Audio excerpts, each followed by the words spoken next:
just about to go and kill some people. Well, I've got a scroll of pain right here that would suppress some enemies. Still in the store, bro. They are still in the store. Come on, people. I just need to find it. A spell of Flame Strike. That could do some serious damage. Tell me about the main spell. What's that do? Find it.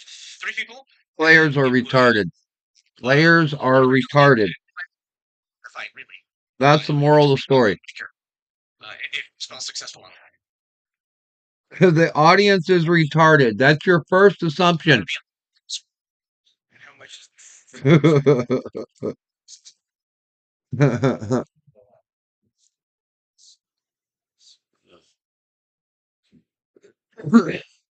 A beacon, huh? Yeah, I give you 50. We still need to do a beacon, right? That's not the market price.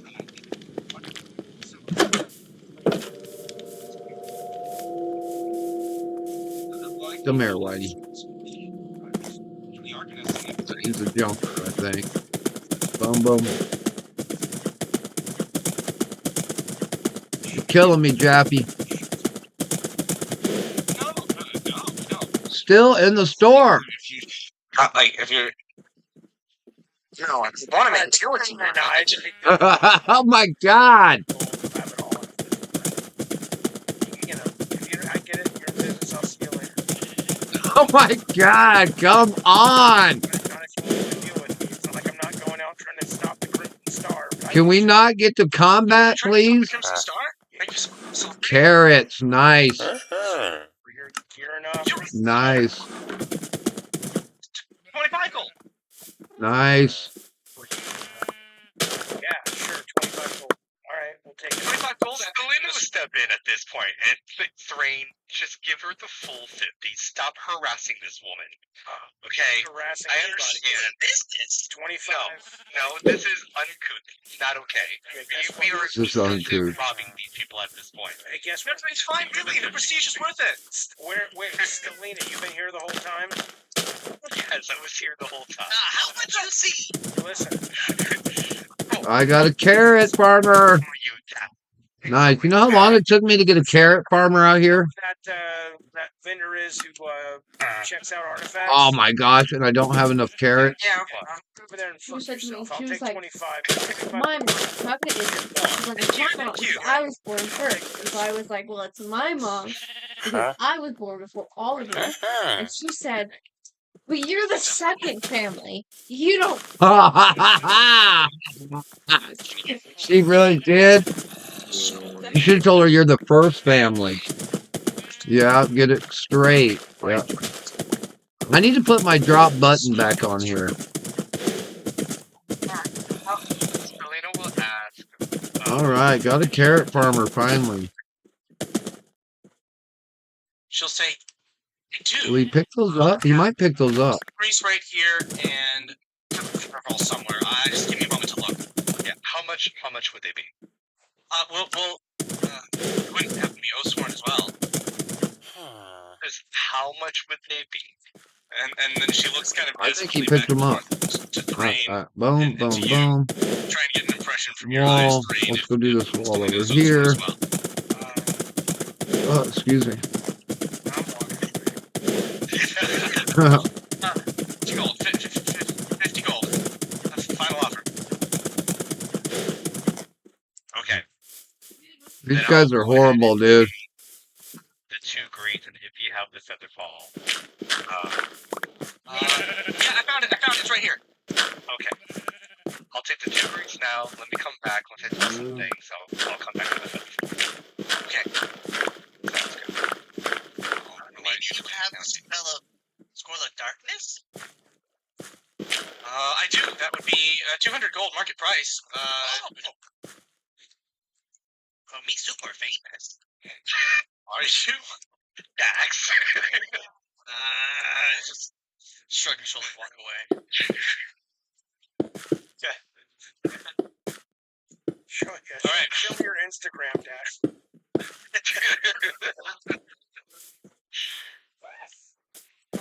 Are there any searching instruments or artifacts by the artifact person just briefly? You were looking for boots, weren't you? I was thinking something that might speed me up a little bit, but if not boots, I was kind of looking for instruments also. You know, besides He will, he'll take that and write some responses, and then look around in the back and come back and put on the table a pair of winged sandals. And he will say, in his notes, I can sell these to you for 1,500 gold. 1,500. He says they will make you fly. Damn. I mean, 1,500 to be able to fly is pretty cheap, honestly. No, I was kind of thinking the same thing. But God forbid, don't try to haggle with him. Stelia's gonna have words with you. Roll. God, dude, hurry up! Still in the store! Jesus! Wait, Robert. How long? It's capitalism. No, What's the difference? you were harassing her. I swear to God. 1,500. Let's see.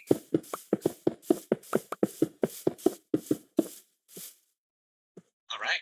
I guess, well, You have yeah. that? I don't think you have that right now. No, but I was wondering if I should trade my Medusa hat for it. Oh my God! No. Medusa's hat's only once a day. I could permanently fly. It's freaking awesome. So can an owl, but I don't want to get the Medusa head up for it. You want to do what you want.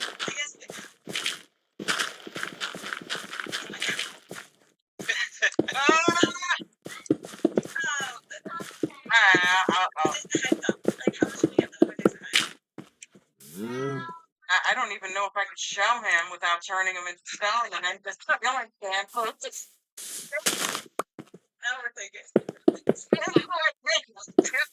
Here's the vote. Why are we so inconsistent? I know. I agree. It's ridiculous. Yeah, but it's a item. Yeah. To fly. Yeah, but it's only once a day, or I could fly. Where are you gonna I go? just winged had boots. turning one object into stone once a day, or So the ability just to to fly. just to let you know, the winged boots, and he can write this. You would convey this. You have a maximum of 4 hours of flying per day, and then you regain 2 hours for every 12 hours they're not in use. So it's not forever, but it's Okay.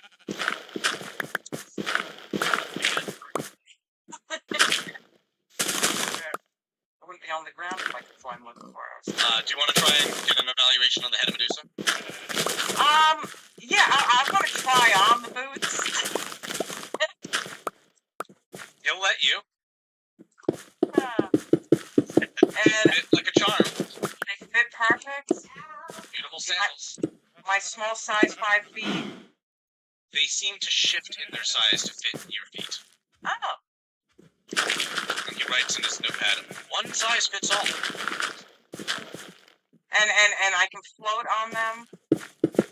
You would need to spend some time attuning to the object to be able to use it. And he says no to you doing that. But the object does seem to fit you. No to floating. No to floating right now. Alright, I mentioned Medusa head too. And I don't want to show her. He looks disbelieving and said, I'd pay to see that. And then he crosses it out and says, never mind. I need proof that you have it. Oh, look at it. Why don't you show it to her? I'm not showing out of evil. The thought crosses my mind. But unfortunately, I'm not that evil. But, yeah. Right. I'm gonna go So- back to the teens and see. You've been spending time meeting with vendors.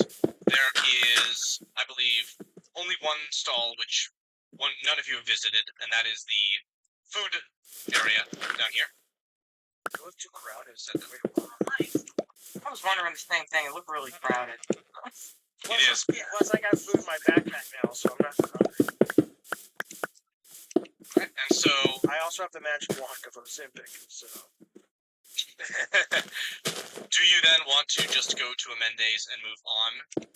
Or do you want to instead perhaps head to the lower city and see about those deals which the black market might have?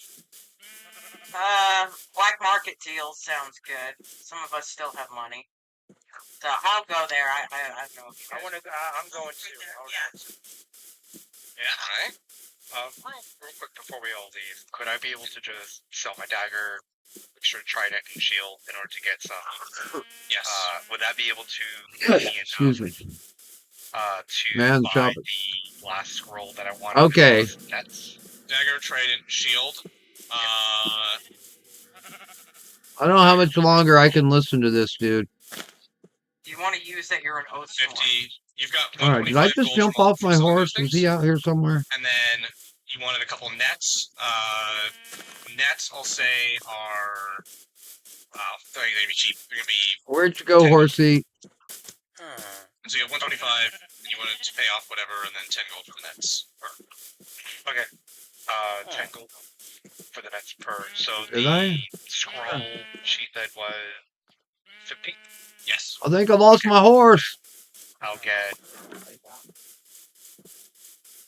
Okay, then we got to knock this down. We're finishing the wall. And that, so you're joining the rest Alright. heading to the lower city? Yeah, I'll stick with everybody. Okay. I got to watch something else. Life experience with the black market trader. Hey, we start coffee, please. They will not come out. This is what data security looks like today. Yada yada yada. Commercial. We're assuming this is Anton. All right, we're watching Anton. We'll learn something about Titan. Solidly mysterious.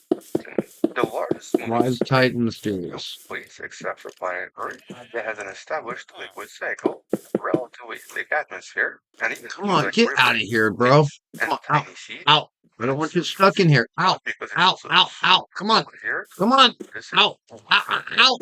seems to be Out. of hydrocarbons, just methane Out. and methane. Out. Now your head's in a block. It's not really terrestrial. Yeah, your head's in a Made out of block. silicate, like on Earth, it's made out of water. Stubborn. You too. Get out. Out. What? Then you can learn about these bizarre types of Hey, baby. Super tall. Look at you. Exactly 20 years ago. Aw. the beacons we Could you guys start coffee, please? launched its probe known as Huygens.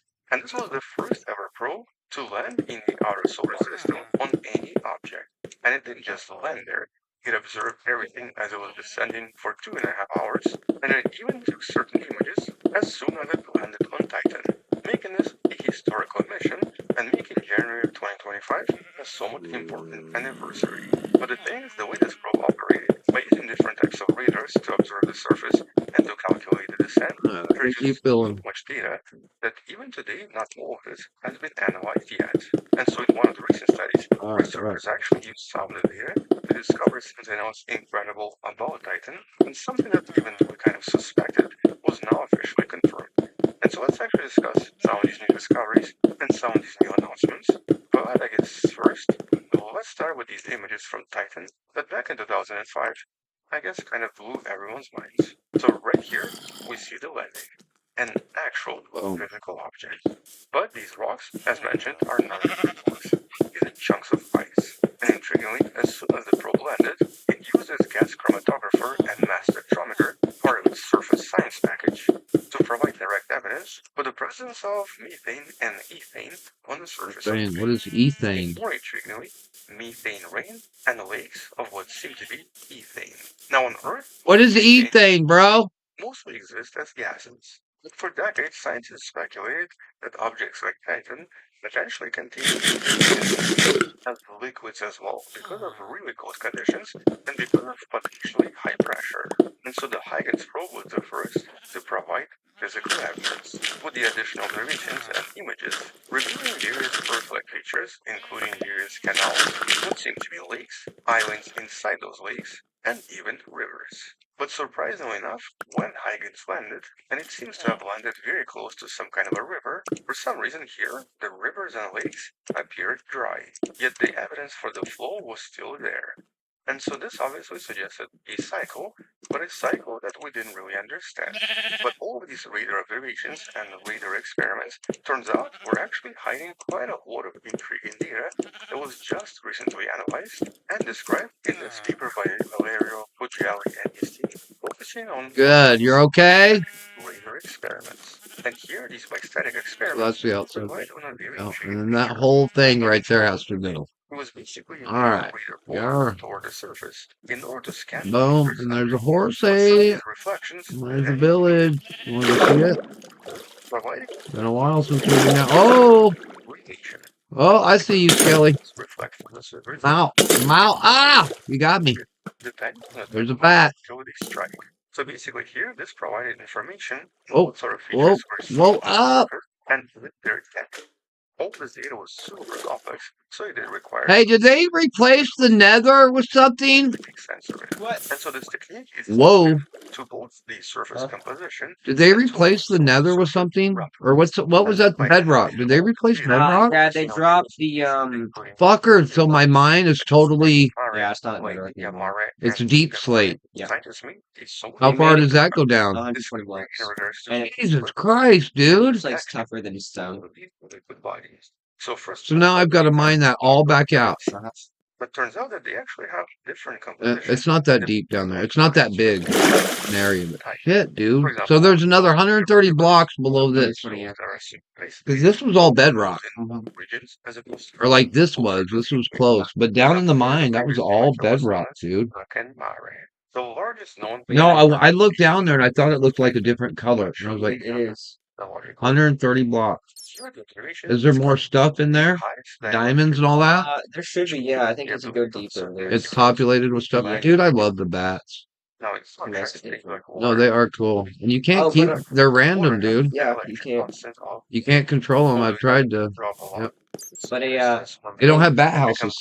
They made the building height 120 blocks higher and the bedrock level 120 blocks deeper. Look, all my villagers are dead. The whole world is smaller. And the whole world is. As the Are they constant dead or is it nighttime? So obviously much more. I can't keep them alive down here, dude. Yep, I put golems. And methane seas of Titan. Look, they're all dead. I mean, we're swimming from salt. There's torches everywhere. They drop down from up above. Oh, I just can't they have stop. society. Yep. That's cool. Become appear very dark. These are the rejects that got washed down the drain by Elon Craft. Ooh. Are they nimwits or just regular villagers? Regular villagers. A lot of it was is that scary when you keep getting schizophrenia commercials? I know. Now is it telling me it thinks I'm schizophrenic or is it trying to make me fucking schizophrenic? No, which one is it, dude? I once got there's like this. Like the last thing you want to do to a schizophrenia is make him fucking paranoid. So you're gonna play commercials. On the Instagram short. The fuck, content, dude? I once got 3 like wake up from the Matrix videos where it's like you know that trope where there's a person like in a Matrix or Matrix type thing, Yeah. and a person from the outside is trying to wake them up. So a person from inside the Matrix goes like, "Jason, wake up, wake up! You're the Matrix, Jason." I got like 3 of those in a row, and I was like, Oh shit. Yep. No, look, I even had a room in here. I have a room with a bed, a farm, a box. So they become farmers. You can't become, yeah, and a golem in here. I don't know. But I cannot keep, every time I send people down here, dude, I can't keep them alive. I'll try again, Mike. Oh, okay, that's lava.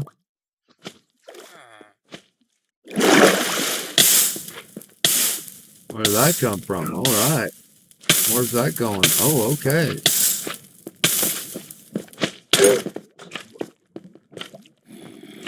See, I think it's the slimes killing them.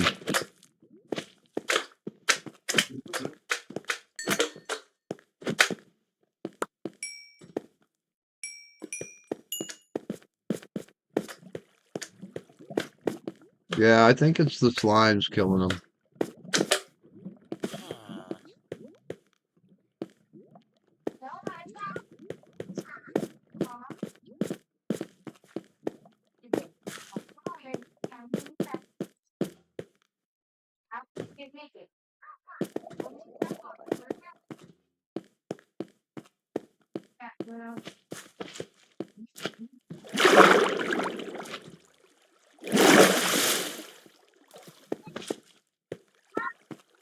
Yeah, I do not know what's going on here.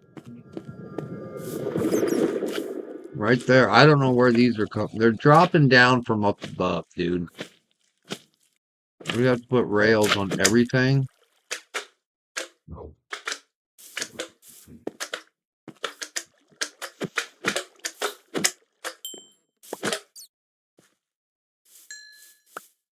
All the rejects down here. Let's send more down.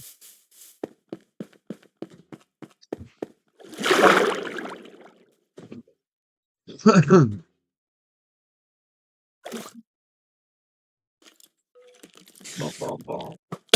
of the other constants in one of the tables in the description.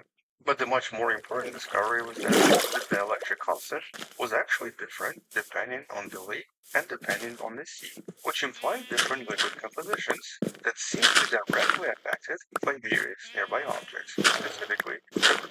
In other words, this showed us a kind of a methane ratio. Some of these objects contain more methane and some contain more methane. And this actually seems to be compatible with previous propositions that a lot of rivers on Titan are methane rich.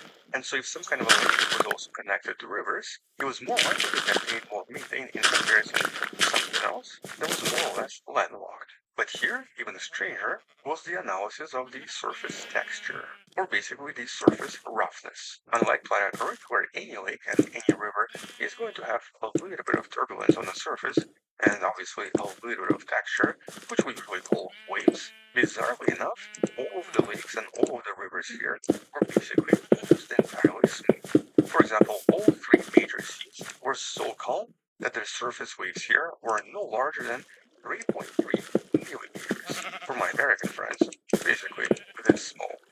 With only coastal areas having slightly higher waves of 5.2 millimeters. This small. And that's actually super bizarre. It basically suggests that maybe there's no winds here, or the winds are just super weak, or the formation of waves on methane and methane oceans is just very different. But since there's no winds, it's quite unlikely that we're also going to have any or any beaches. So don't expect to go surfing on Titan anytime soon. But just the fact that we now have evidence that rivers seem to feed pure methane into these lakes and seas, with these lakes and seas mostly being methane rich by default, is actually super important. This is a really important piece of evidence and a very important discovery, even though technically this was actually assumed even before and hypothesized in previous papers. But having this physical evidence is of course super important. And in some sense, this is actually something that mimics planet Earth. Here, we also have mixing of water when rivers feed the ocean, although for us it's usually mixing of fresh water and salty water, not mixing of two completely different substances with two completely different molecular formula. But this potentially gives us a little bit more clue to how this unusual liquid cycle works on this bizarre moon. Here we can now almost certainly say that the rain that falls from the skies seems to be pure methane, with maybe some trace signs of some other hydrocarbons. And it then mixes with a bunch of methanes that seem to flow all over the place, but that don't actually seem to evaporate as easily, probably because the molecule itself is much heavier. Methane is 1 carbon and 4 hydrogens. Ethane is 2 carbon and 6 hydrogens. So it would be a little bit more difficult for methane to evaporate. Which leads us to the next discovery and the next important clue. We know that methane also represents 5% of the entire atmosphere, but 95% of this atmosphere is nitrogen.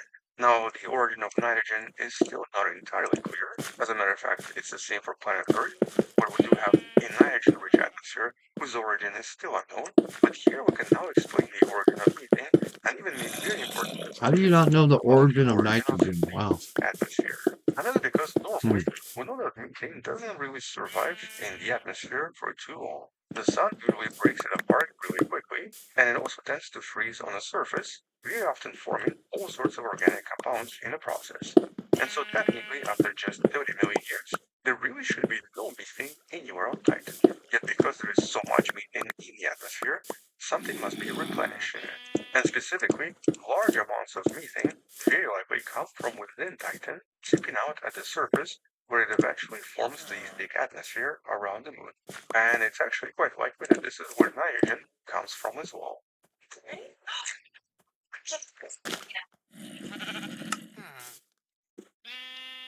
From smart digital tools and competitive rates to personalized help in your home buying journey, we're with you all the way home. Chase, make more of what's yours. Type 2 diabetes? Discover the Ozempic Trizone. I got the power of 3. I lowered my A1C, CV risk, and lost some weight. In studies, the majority of people reached an A1C under 7 and maintained it. I'm under 7. Ozempic lowers the risk of major cardiovascular events such as stroke, heart attack, or death in adults also with known heart disease. I'm lowering my risk. And adults lost up to 14 pounds. I lost some weight. Ozempic is for type 1 diabetes or children. Don't share needles or pens or reuse needles. Don't take if you or your family had MTC, MEN2, or if allergic to it. Stop taking and get medical help right away if you get a lump or swelling in your neck, severe stomach pain, or any of these allergic reactions. Tell your provider if you plan to have surgery or a procedure, are breastfeeding, pregnant, or plan to be. Serious side effects may include inflammation of pancreas, gallbladder problems, or changes in vision. Call your prescriber if you have any of these symptoms. Taking with the sulfonylurea or insulin may increase low blood sugar risk. Common side effects include nausea, vomiting, diarrhea, stomach pain, constipation. Some side effects lead to dehydration, which may worsen kidney problems. Living with type 2 diabetes? That's about the power of 3. Fucker.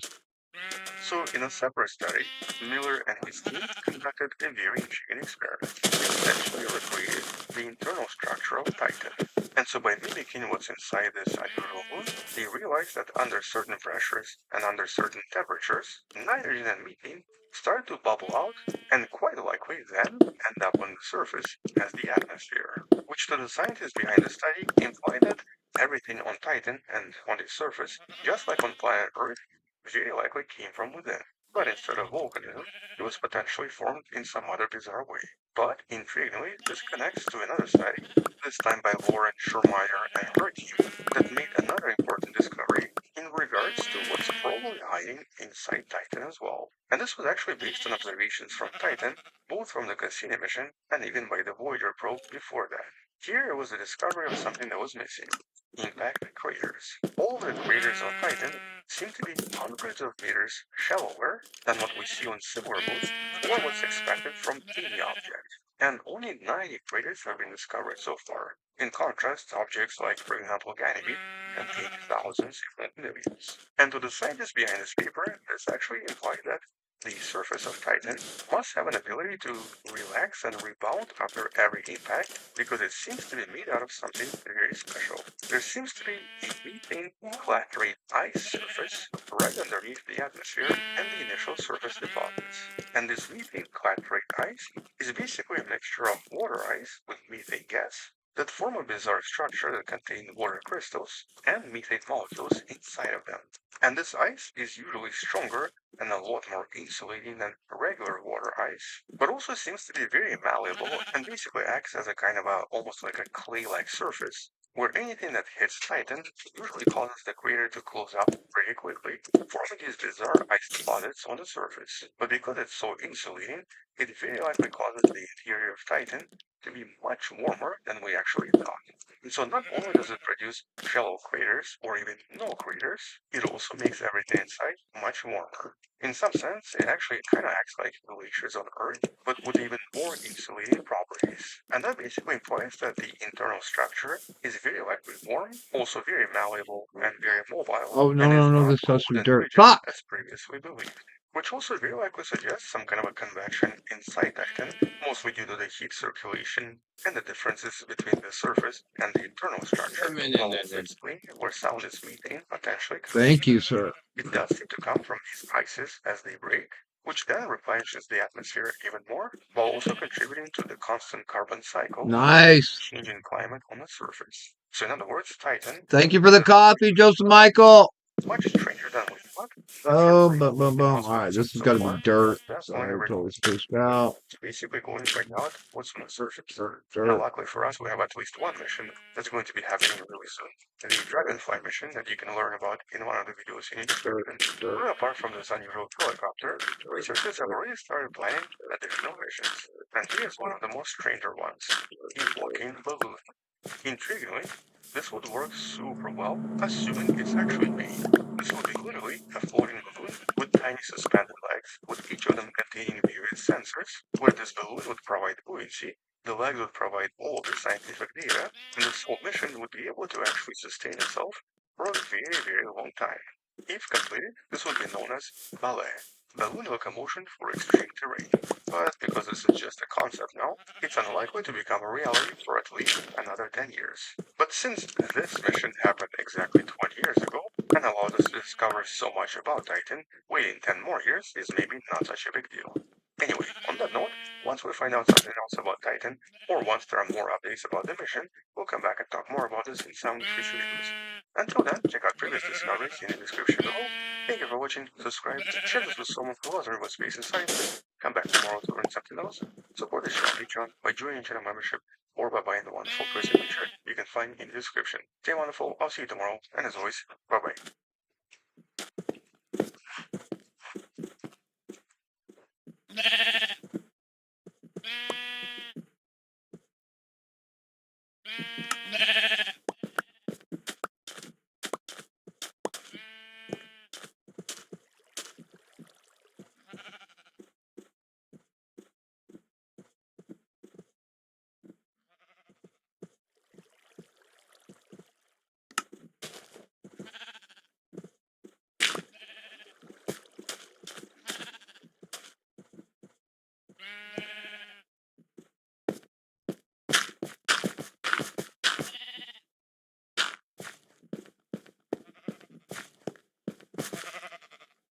Alright, I got kind of lost here. Okay, this comes off. Too much stimuli, This whole bubble comes down. See, that's what we're trying to miss right there. Alright.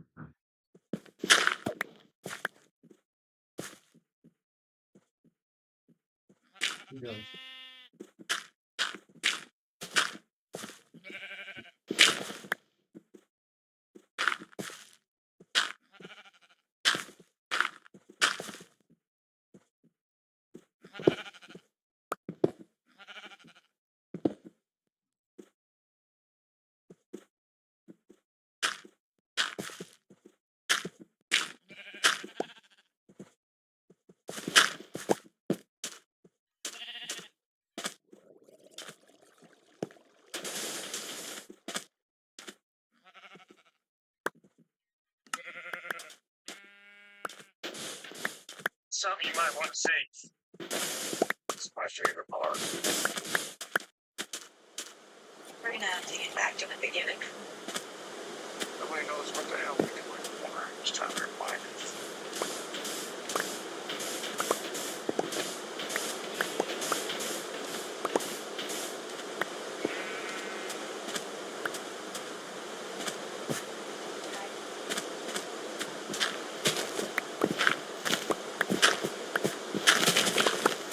It's about time we've talked about Mars once again. More updates, more exciting Mars. discoveries, and actually some up, discoveries that beautiful? nobody expected. But I usually start these Mars videos with some kind of a really cool picture from one of the Martian missions. This time we might even have two. Did you know they don't know where nitrogen comes from? Now you can probably tell what this is, mostly because everyone Isn't nitrogen like really important? right here. That's what plants eat, right? It's like Yeah, it's like that's what he was talking about. We're a nitrogen rich the sun. And it's Ah. taken by Berserker. place. Oh, ouch! And that's actually kind of weird. You can actually find the ruling. Or they were talking about Titan, Links in the description. just because Titan has nitrogen too or something. But anyways, it brought it up. But like, yeah, nitrogen is kind of a tricky thing. Sure, basically from the beginning of the But yeah, it's basically they don't. I wanted to show I mean, they say they know where gold comes from though, and I know that that's only a that's what I mean. But I know that's really just a guess. But they'll say they know where gold comes from, so that must mean nitrogen is like really mysterious. Yeah, You know what I'm trying to say? Since this image was I was taken gonna from say, approximately that's what I half a thought kilometer too. away or See, 1500 feet away. nitrogen is one of those, like they always talk about. Because it's not a heavy metal either. Yeah, Yeah, weird. they talk about it as far as like, you know, Because the planet's not like some of the most important ones they talk about as far as like life on Earth. You know what I mean? Nitrogen really isn't necessarily mentioned that much. It's almost kind of a background thing. Yeah, yeah. Like basically nitrogen is essential. Like it's the reason everything. Yeah, from Yeah. plants pulling it out of the soil to it being in our air. And then see, and I was pretty sure I was right, I had to look it up. But nitrogen is a 7 for the chemical element, which Yeah. means that it has one open slot. So Ah. things can insert. That is really strange You know because they what I have mean? odds and even. But yeah, it But has yeah, an so odd. Wow. that makes it So odds and even goes all the way to the molecular level. Yeah. That's weird in and of itself. And so because it's a 7, that makes it an important number. Yeah. Because then it's basically combining and creating Hold on, Isabel. Mama's coming. with all sorts of things. Other stuff. Yeah, because it wants to fill that slot. Yep, yep, yep. So, It makes it grabby. Yeah, like carbon. what, baby? Yeah, just a minute. I just sat down myself. Yeah.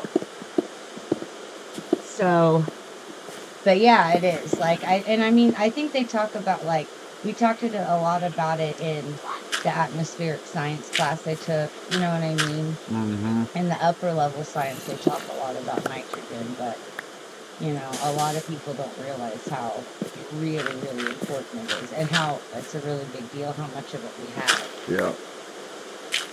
'Cause, yeah, it's like I didn't even think nitrogen was that big of a deal. Yeah. Guess it is.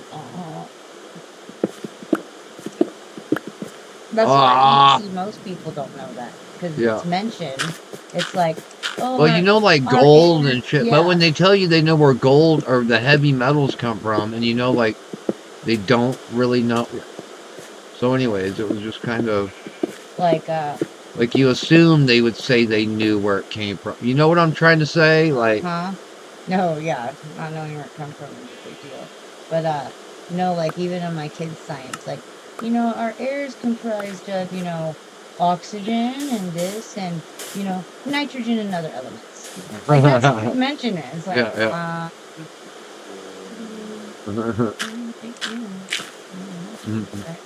like look, I gotta take this whole hill down, dude. At least I had proper tools. I was doing that shit with iron tools, dude. No, there was hills all over right here. I remember that hurt me. My neck's hurting right now, actually. But yeah, that hurt me, bro.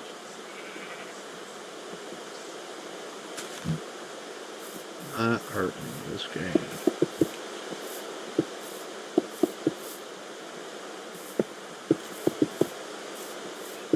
Gordon Ramsay. No, it's his voice. He's got a weird voice. Like, it's not attractive, but it is. You know, it's, I don't know. well, and I think it's because That's how he's, it's halfway multicultural because he's English, yeah. but he doesn't sound like a real Englishy That's accent. what I mean because I think because But yeah, he he's flies spent- all, you know, yeah, he spent a lot of time In America, in America, different countries, yeah. and then like even France and Italy, and like he's studied with all kinds of people. So like, I think he halfway speaks French. Like so, it's I think that's what makes his accent a little funny. Yeah. It's like English, but not that classic. Like not like the British baking show. Uh-huh. You know. Yeah, like- yeah, that's a good point. Yeah, you know, like They sound much more English. and he sounds English. He's got that little twang. Yeah. but- Will you roll me a cigarette, please, lover?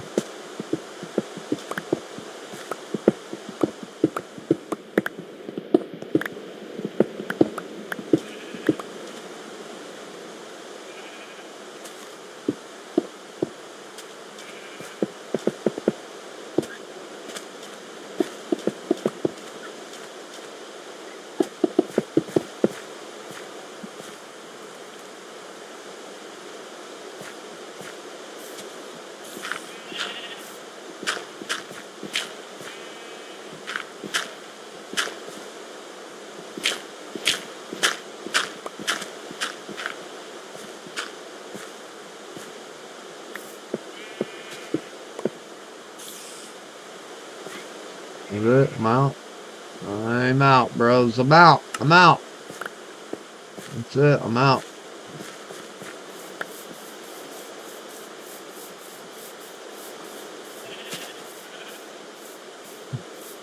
Boom, baby.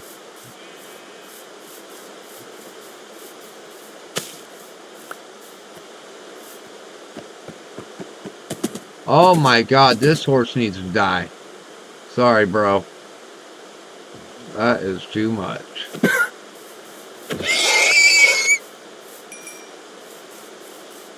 That is too much. Here they come. Here come the bad guys. Ah, get back, motherfuckers. Get away from me.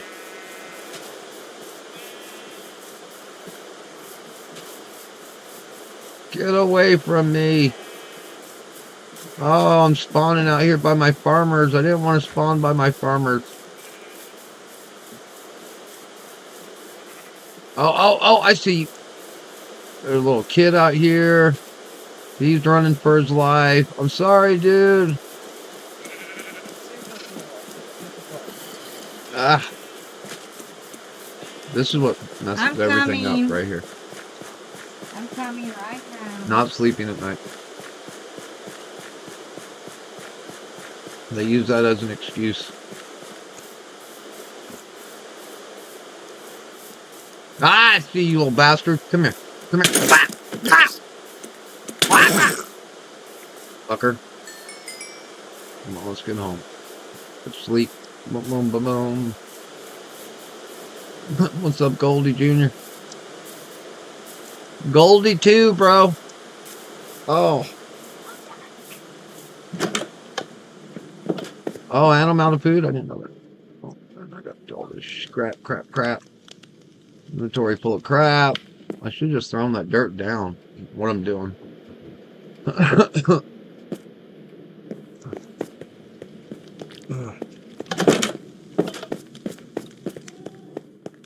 Yeah, these computers will give you terrible posture. God.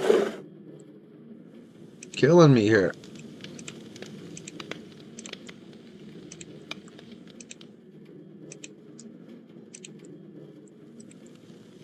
None of that stone can go in. Can you make cobblestone? No, you cannot. Maybe on the anvil? Nope, you're gonna have to use your other pickaxe and make it. Yep.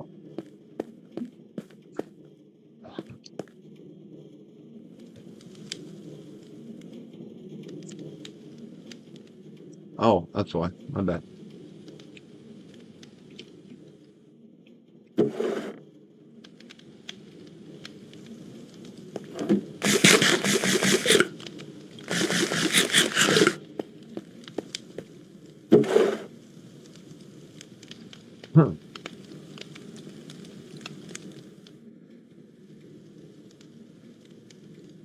And the save.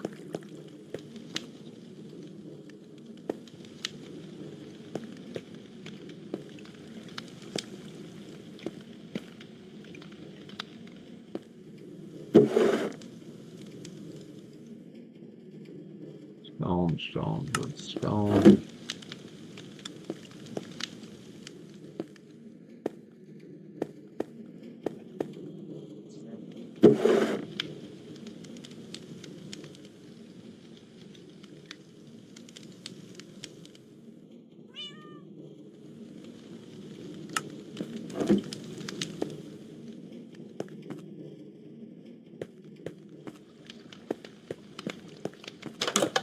Alright, that horse had to die, bro. He was a piece of shit.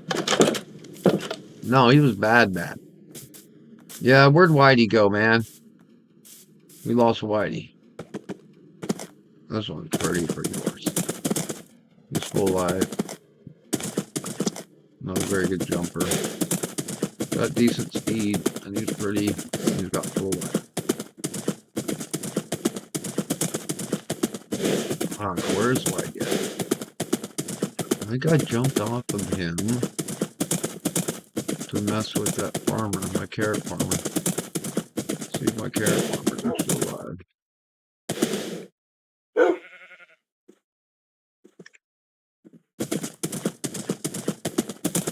Ah, good. The kid's still alive. Grow up to be something useful or you're toast, bro. Be useful or you are toast, bro.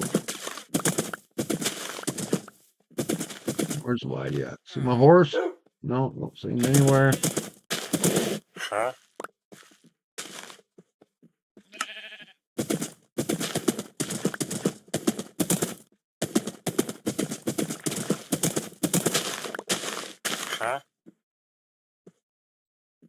Oh, 31, really?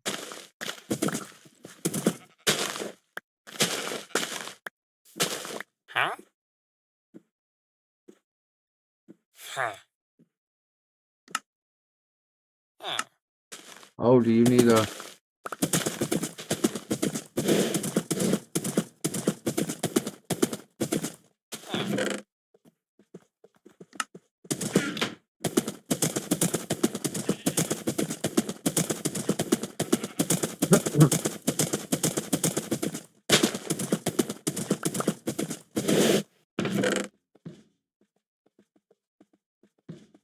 it's control.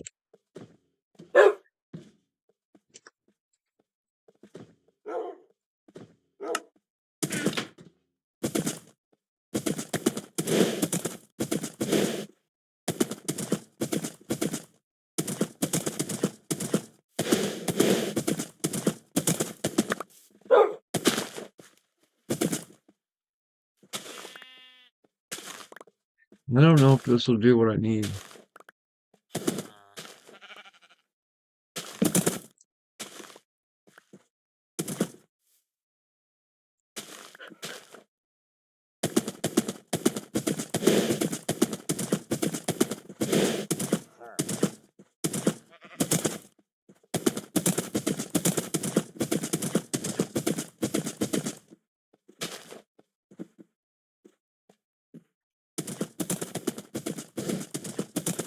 Excuse me.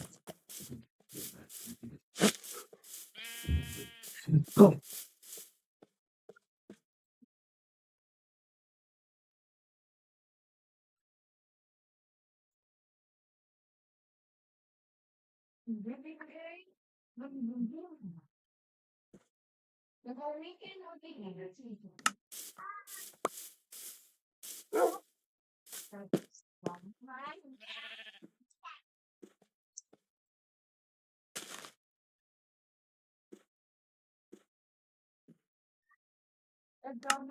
Dogman, that's right.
Is that one too small though?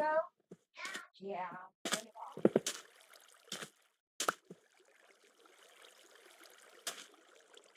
It is. Alright, come on. You be clear with me.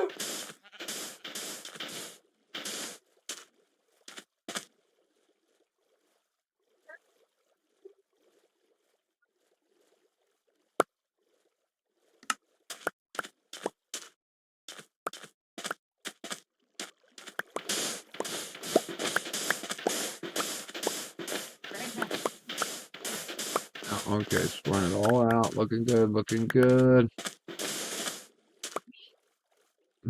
Still kind of doing science. This is something that was recently recorded during one of my lessons. Baby boo. So the new Captain America movie is supposed to be about Trump, huh? Rentals.booking.com has something for All right. Blah. Well, friends, gents, two things to take a look at today. So, Captain America Brave New World. Lots of people have been comparing Harrison Ford's Red Hulk to Trump, and that's mainstream media that's been doing that. What are you doing over there, Drowned? Huh? What are you doing? We're going to get into it. It's a bit of a weird one. Trump. But then also, Derangement syndrome is I real. just popped on Twitter. I don't like it and either, they but shit, just dude. released another teaser. I don't remember Marvel movie with as many teasers as this. Now, I could be wrong, obviously. I really could be wrong. But I don't remember there being as many teasers as there have been for this. Oh god, my neck. There's a Yeah, lot of this is teasers why you have coming bad up. posture right here. What am I supposed to do? Look up? Oh, this is horrible. This movie. I picked those up. Oh, come on. What do I got here? What do I got? I gotta drop something. Can't drop that. Can't drop that. Can't drop that. I test screened it. It was lackluster. Basically, it was the point people were making about the action sequences. They reshot it, then they tested it again, and people still were like, yeah, no, not great. Not great. So, let's take a look at this. Hit subscribe if you're new here, or indeed a returning viewer that's not yet subscribed. So, yeah, again, I saw this, and I just think this is kind of lame, to be honest. It's like, this is Access Okay, Media. these all go down. This is Trying to all B. compare Red Hulk to Donald Trump. I don't really So what do we need? Do we need any of this? I don't know. I don't know. overall. But sure, let's have a look. Anthony Mackie has seemingly drawn a firm line in the sand against political narratives surrounding Captain America Brave New World, telling the press to chill the F out when it comes to comparisons between the film's President Thaddeus Ross, or Red Hulk, and Donald Trump. Weird. Who was making this comparison? So Mackie made the statement while defending Brave New World as, quote, literally the best movie it can be. That's not saying much, is it? Emphasizing that it, quote, stays in the lines of Marvel, it stays in the lines of Captain America, and it's fun, and it's big. But when pressed by Esquire about growing speculation that Ford's President Ross transforms into the volatile Red Hulk was meant to serve as a Trump analog, Mackie shut it down. And that's going to come down before I build a wall over here. We're tired of all the political jousting. So this comes Let's just go to the movies and chill the F out. We could have made this mother effer yellow, and it would have been a problem. I mean, good on him for that, at least. He has made some weird comments lately, but good on him for that. That was my cigarette. Why is this Squire trying to push for that? It's such a weird thing Really? to do. Is it a surprise? Is it sitting there in the ashtray? No. Why is it not a surprise? Yeah, I'm pretty Because sure I mainstream left media's done that for quite a while now. No. Well, I say I mainstream asked media. you to roll me a cigarette, and you brought that Mainstream to me. media's I'm compared at 3. Okay, my bad. to Donald Trump, Why are and we then even also arguing? Hollywood very clearly made a lot of people. How am I supposed to get up in this Trump sucker now? weird situation. I got plenty of There's no dirt. surprise that corporate media outlets are trying to inject politics. Build a into the ramp world. now. Ever since Trump's But I figure out re-election, how to get. Hollywood Access Media has Or am been I in going all the way meltdown back? mode, with Variety, Hollywood Reporter, Esquire, publishing a steady stream of articles attacking the president and those who I'll support him. go all the way back to my Sure, card. fine. But Mackie's been a bit weird on all of this stuff anyway, and I just don't think people are interested in this, by the like they just don't care about this movie. And Mackie has flip-flopped so much on a lot of his sort of So yeah, they're political gonna do a elements. The character movie's very change on Captain America and like, It's you know, the very nature of what this movie is going to be about. It has to be political. But then you got Falcon this. can't even carry a comic So book this by thing, himself. Captain America, I don't know if he can carry a comic book by, and you're gonna change him and expect it to be successful. I just do that. Okay, I think they're really concerned. you know what I mean? Discovery of the Millennium, adamantium. Have you seen anything like this? Blah, blah, Like blah. they're doing things that It's didn't work in stronger, the more comic book. indestructible than vibranium. Yeah. Like, oh, okay. But you think it's gonna be maybe, Like, dude. they grew in It seems disingenuous. standard for. It seems like they're purposely throwing money. No, this is all COINTELPRO, dude. This is all controlled. There ain't no way someone thought that was a good idea to fucking change Just make sure Captain America. Yeah. Like with an Viral unknown vibe. character, like Who else thought this is Obama? I mean, it's not, but Obama. still. I guess that's quite funny, to be honest. But yeah, you see this? Look, stop showing trailers, ruins the film So, when they put half of it in the trailers. we're about to be filled up on dirt. When's No, it wasn't dirt. What do I got? Zero interest in seeing I ain't this. got much in here. Slime ball. I feel like the movie is going to be very disjointed That's after just a seeing lot of previews for cobblestone, it. bro. Put up Tim, the and coal. finally, hopefully they don't drill into my I boys hate that right when you about go to it. empty your They're shit, gonna chop his hand you off. don't really have a lot in there. Got coal ore. Yeah. Got a bunch of carrots, slime. Too much to ask for a break from politics and watching movies. Random people are like, yeah, it looks like it's political. The plot twist we love to see. Yeah. Bread, I can put. So do I even have chopped to go to the carrots cinema on for all the good money shots in shorts and teasers already out? Yeah, so the majority of that. Yeah, you just gotta get already used to throwing shit on the probably been ground, shot, dude. the majority of it, but That's half my time is trying not to be. supposed to only last 4 minutes. If you don't have, it sucks, but yeah, you just the time it Yeah, takes to manage your inventory Obviously, people that are is excited not worth. to America Brave New Flag. Like, look, I'm gonna walk all the way to your shed to put up Obviously, there fucking are people 6 excited. pieces of bread. Yeah. Really, dude? You just cannot do that. Like, you just can't do that. It's a weird one. I think they're really worried about I this. know what I'll do. I'll go feed the bread to the No one cares about villagers. the movie. He's going to tank. Again, there are Drop positives. the bread. It's an anti-America. Oh, that's what I was wondering. Those How the fuck American do I get ones up there? have really screwed him. They really shouldn't have done that. Well, he shouldn't have done that. Sorry. It's a We'll bad see. trailer and Yep. interview. Oh my god, there goes another bad movie. Ask the normal person, the Season normal one, moviegoer, who Falcon is in Marvel. Yeah. They'll be like, what? Who? Not watching. Yeah, specifically not watching it after the anti-American comments. There you Yeah. go. See, I got too much I don't have much else cobblestone really in to say here. on That's the this, to be problem. honest. See, Some I people gotta are go quoting up. like 400 Okay. million or upwards of that kind of budget for this. I doubt it's ever going to reach I that. agree. That's what I'm saying. I do think that this has a high budget, 300 million or so. I don't think that's too much of a stretch to say. It'll be interesting to see what comes out from this movie further down the line. Whether this character is reused moving forwards or not. But they're pulling out all the stops and the comparisons to Trump and stuff like that. Yeah, they just got too cocky and thought the audience would just Take a accept whatever they offered. Dude.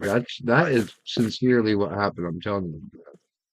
So, 12 weeks to film it, edit it, and then shoot it and stuff. It can come out within It's just pure a artistic 12-month arrogance, period dude. or thereabouts. It's probably not. It's the marketing guys, I think. It's just they thought, yeah, Wow, all the stops to make they could do whatever they wanted and people would buy it. This is an unfortunate movie where it was shot quite a while ago, and maybe Boom. they've put political narratives in there, and the political winds have completely changed. So they've got to screw themselves now. This is what Now you we need to should put do. up some cobble. Such heavy political messaging in movies because it dates your movie. Oh look! You want to see her? It's like the weather; it Look. does change. People's political Look, see her? leanings change and adjust and move. It's malleable. It's the same with video games. Video games, unfortunately, they take years Not to coming make. out to play They today, huh? hate Oh, themselves because Oh, perfection. here's So what? throw it in. What? There you go. I don't have much else to say, to be honest. So There you go. I'd love to hear your Oh, thoughts. Drop she's them not below. aggro today, huh? It's Sunday. Huh. No, usually she is tossing. I get about this close and she comes out of the building and starts tossing stuff at me. Huh. That's right. I need a chest, actually. I need to put chests in my chests. What the hell am I listening to here? Get off of there. No chests in here. Yeah, I need chests in my chests. So, hello everybody. I am with Richard Rowland, who at this point doesn't need any introduction. And we're really excited to go into our second part All right. of the Grail symbolism. We did the last video with a really great reaction. And so, Richard, take it away and start us off. Let's just put a bunch of this stuff up for you.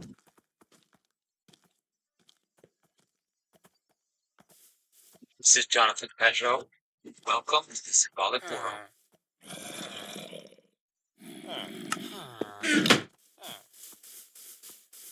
Okay, we can drop the carrots. So, yeah, a lot of people really like the last video. He also got a There's the horde. I knew. Oh, no, he's tight. Few Two times. as well, which is always exciting to see. And I want to reiterate that one of the reasons, actually, I recorded a podcast episode about this with somebody recently, and then when we got to the end, we realized that neither of us were fun. So now there's just a lost conversation out there, and it was over. The guy that I was recording with, Reese, he was really upbeat about it. Really, it's just like, listen, if this conversation isn't good enough for us to enjoy, then there's no point doing it. So don't feel bad about it. I only come up with a lot of episodes. But anyway, more about that maybe in the future. But one of the things we were talking about is one of the reasons that I'm so interested in the Arthurian stories, in the Grail particularly, but in really all the Arthurian stuff. I mean, I've got an entire bookshelf over here, just mostly Arthurian stuff. Because I think that Yeah, the village is booming. Hold on, Bobby. Because it's like a Puma legend. There's no canonical, definitive. Ow, God, my neck. No, dude. No, right there. Ow. So everything that, It's because you're looking down at the screen. but also everything that's wrong, With console games, you're not looking down. right? And I really want to say, Man, these PC games, no, ouch, bro. as we're doing these, It's killing my neck. I'm a Western person. Oh, oh. Okay, where am I at? Where am I at? What am I doing? What am I doing? I'm lost. I'm lost. I found the Grail Legends to be really Okay, plenty of room here. Let's keep this. This is what this was. We're like, oh, well, Here. you just say, all these, things. The West is terrible. Careful. Because we got into the end. There's this whole school of thought. This whole school of thought which I This didn't agree with, anywhere. that traces the origins of the Grail Legend to the Fourth Crusade and Aurelian and the Shroud of Turin and all this stuff, right? So obviously There. that's a little, We still tie him up historically over here. If it wasn't historically based, the book wouldn't have apologized for, this last week, I think, making a tour of like Crete and other places. So it's still a very historical thing for a lot of people. And my point in bringing this stuff up is not to like make a thing out of it. It's just to say historically, if that stuff didn't happen, we wouldn't get the Grail story, right? Like the one thing, all the stuff flows out of this sense of rupture communion. And of course, also these debates about communion itself, which kind of manifest in the West right around the time that the Grail Legends kind of become a thing. Okay, I see what. Yeah. So I just want to kind of put that out there.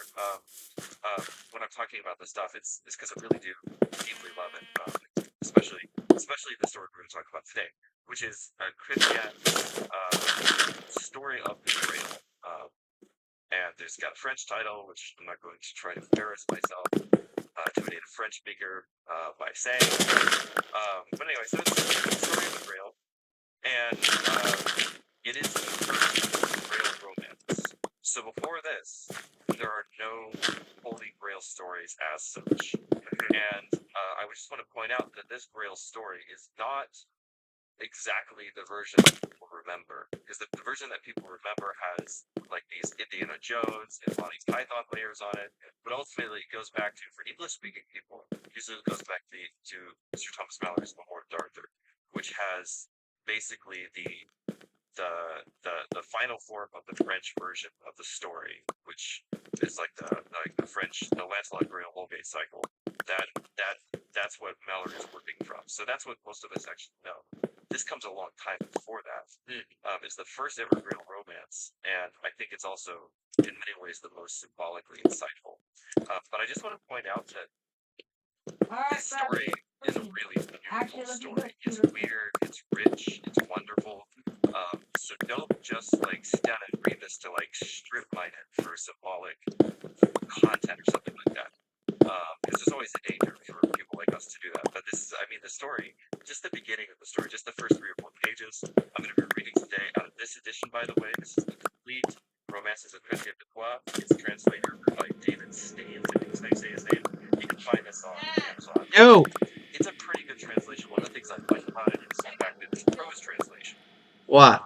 Which I'm Ow, not God, generally a dude, big ow. fan of doing, although I have done some ways myself. I'm not generally a big fan of doing verse-to-verse translations from other languages, because it's just very difficult to pull off the effect of the normal verse. And so in that case, what I would rather have is like a really good prose translation that would then support my attempts to go back and kind of wrestle with the poetry of the original language. So anyway, this is a good Yeah, that's translation. ugly. And I just want to say that That's ugly farming there. my interest in the real What do you call it? That's industrial farming, bros. Ah, gross. All sort of pretty bro. encounter in liturgy tonight, and it was this beautiful 6 a.m. divine liturgy. There was a Greek church near my house, and one year during the nativity fast, in fact, we were just a couple of days, as we're recording this, the day after like the 2 or 3 year anniversary of this happened. The day after it's a 6 a.m. liturgy for St. Nicholas, so that was yesterday, for us. And I was in the church, and it was this, it was this Basilica style church. It's one of the Wow. best churches in the Texas area. Knew It's that was totally coming. dark, just lit by candles, and there was like one chanter, just really, really good Byzantine chanter. And it was just him and maybe 1 or 2 other people with him. And they were doing full service. It was during the Cherubic thing. And you see the they're coming out of the center of the church with the gifts. And as they're doing this, I see the altar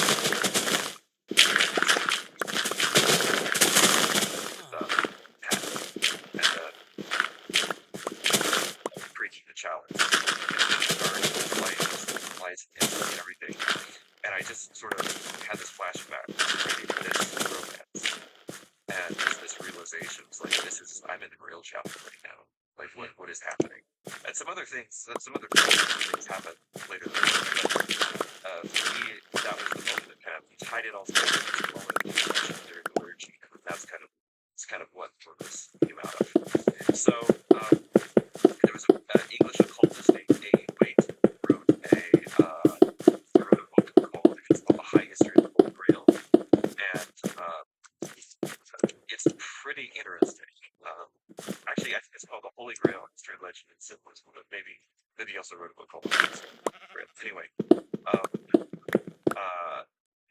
Waite is an occultist. He was Theosophist. I don't really recommend anybody go and read his stuff. I think he's sketchy tech, but he was part of this group of people in England, and most of them were like sort of, you could say, disaffected Anglicans. Yeah, sort of felt like the mystical aspects of Christianity was missing from their church, and this is all tied up with the whole movement of Celtic Romanticism, right? Which is to say, it's tied up with nationalism, Celtic Romanticism. Basically, Celtic Romanticism is the idea that Celtic people, as a race, okay, and I put that in scare quotes, as a race they're like more naturally intuitive and spiritual and wild and free and all this stuff. It's like, like Enya's first album, basically.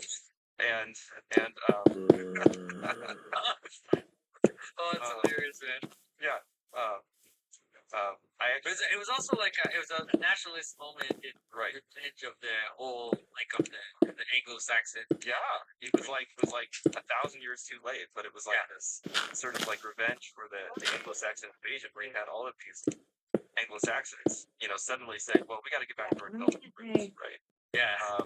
And so that's what a lot of this was tied up with. And so one of the things that people started trying to search for, there's still people who are hung up on this today, is this idea of like reconstructing or finding like this lost Celtic liturgy. Yeah, this idea that there would be a Celtic expression of Christianity that would be authentic to the British Isles in a way that let right Roman Catholicism and then also Anglicanism as something that developed out of that. Yeah. That it would be authentic in a way that those weren't. Yeah. And so these guys looked back to the Grail story and they looked at it and they said, "Oh, look, it's so liturgical. There's chalices and it's blood, all this stuff is so liturgical. This legend must actually be about the true lost Celtic liturgy." And all of these stupid continental romancers turned it into this adventure story. They got it totally wrong. So a lot of the guys hated the romances. And what I would like to say is these guys are. But that's interesting. It's interesting that they would see the Grail legend as a nostalgia for the lost Celtic Christianity. Yeah, like that when the Anglo-Saxons brought in the Latin Mass and imposed Rome on on the British Isles, then that would have been like they would have lost something, and that would be a memory of that. And King Arthur, because King Arthur is from before that time, like obviously. And that whole thing is a complicated question, and I'm actually working on putting a new podcast together for English Debate, which will hopefully be all about the history of the English conversion. But I haven't had Another podcast. Are you I serious? haven't had time to work on it this fall, but I'm hoping that maybe January, February that'll drop. So keep an eye out for that. And if you like, because that whole question of conversion, the conversion of the Anglo-Saxon peoples is really interesting to me. But basically, I think these guys they have the right intuition, but they totally misread the romances, because in some senses they're blinded a little bit by this sort of this Celtic romanticism, right? So what I want to basically try to demonstrate by doing a close reading of Corinthians romance is two things. One is that the structure of the story itself, at least those parts, the story really has two parts that are they're connected by a medieval technique called interlace, which is basically where you have threads of two stories that move in and out of each other at multiple points. This is very common in Arthurian stories, which is why if you've ever sat down and you just try to read an Arthurian story and you're like, "Oh, it's Christmas and we're at the court," and then a little white dog runs in, and he's followed by like 3 stags and a princess who's weeping, and then some guy goes to deal with that problem, and on the way he gets challenged, and then we learn about this night and it's like why can't we just stick with one plot thread? Right, but it's because these plot threads are interlaced, so they kind of weave in and out of each other. You just have to sort of like set aside your modern 3-act narrative expectations and kind of just hang on. So this story has basically 2 threads. Like one is with the person, the other is about Gawain. But at least the personal part of the story is fundamentally structured according to the pattern of the Divine Liturgy. And I think this is absolutely indisputable.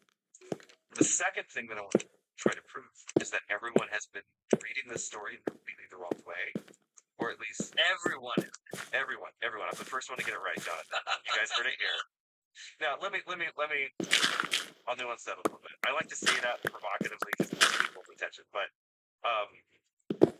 everyone believes that the story is unfinished and that Percival never finds it. And everyone in the Middle Ages believed that, which is why I have a book right here. If I can pick it up without knocking down all of the other books stacked on top of it, I have a book right here that has all of the medieval continuations of the first book. It's a story. Yeah. So everybody was unsatisfied with the way that the story doesn't end, and they tried to write a continuation of it right. But what I want to argue is that if you read the text closely, you'll see that Percival actually does succeed. He actually does achieve the Grail. So So let's talk a little bit about this story. So Percival, we don't actually learn his name until about halfway through the poem. In fact, he doesn't learn his name until about halfway through the poem. Percival begins totally without identity. He only knows himself in relation to his mother. And so when he's first asked, "What's your name?" somebody asks him, "What's your name?" He says, "Well, my name is Dear Son," because that's what his mother calls him. And or in relation to his servants, his master. So it's like, well, what's your other name? Well, my other name is your master, right? He doesn't know himself though in relation to his father. This is a very important detail of the story. His father is a knight who died in battle due to a grave injury to the loins. Okay. And the reason that his mother will not tell him who he is, won't tell him his name or who his father was, is because she doesn't want him to become a knight. She doesn't want him to grow up and die the same way that her father that essentially did. So the other thing that we get about Percival's identity is his clothing. So clothing, the putting on and taking off of garments, and often we're told that the garments of horsehair or garments of skins in the story, like very literally, explicitly. That's very important to pay attention to as you read this romance, not just with Percival. I'm going to give some examples of that, but also with the side characters as well. We're told his clothing is first described. We're told that he dresses like a Welshman, which is not a compliment as far as Chrétien is concerned. The idea is he's sort of like dressed in like buskins. He looks like a rustic, right? Yeah, he's rustic. And by his activity, so his hobby, the thing that he likes to do is he has a javelin, and it talks and spends a whole lot of time talking about it, like he's walking along, just throwing the javelin north, south, east, and west towards every point of the compass. And the idea, I think, here is that his identity is scattered in its focus. Right now, I said, and I gave reasons for this in a previous video, but I said that essentially this poem follows the structure of the divine liturgy. So that also makes sense if you're saying that his identity is scattered. Yeah. That's would also the idea of his father dying from an injury in the loins would definitely go with that. Yes. Right. Yeah. Those two things are really, really closely connected. So, and I think that you can say the liturgical structure of this poem, you can talk about the two things. One is there does seem to be lots of evidence that the Grail legends develop at least partially out of Byzantine liturgical commentaries like that of St. Germanus. So, I mean, there's an explicit connection there, but also I believe, and I think that you believe, that the liturgy is right? So, whether or not you can demonstrate that Chrétien ever spoke to somebody who's seen in Byzantine divine liturgy, although he almost certainly had, because almost patrons of these Crusader families. But whether or not you'd actually seen like an Eastern Rite divine liturgy or read that kind of a commentary, I think because the structure of the story is so fundamentally symbolic and cosmic that it's unavoidable. So if we wanted to sort of look at this through the lens of liturgy, we can see this. Liturgical commentators talk about the way that we are before we come together for the synopsis, before we come together for the gathering, right? Which is not just a gathering of us as a people, as a congregation. It's also the gathering of our scattered identities. We've been out in the world, we've been pulled this way by this thing, that way by that thing. We're all scattered and dissolute, and all of these things are being pulled together when we decide we're going to enter into the church. And so what we see is that at each part of the story, Percival has these changes that come with you could say like a movement up the ontological hierarchy, right? So if it's a mountain, right, or a tree, right? So as he moves up to each level, he has to change clothing. He has to be given a set of instructions for how to behave himself at the next level.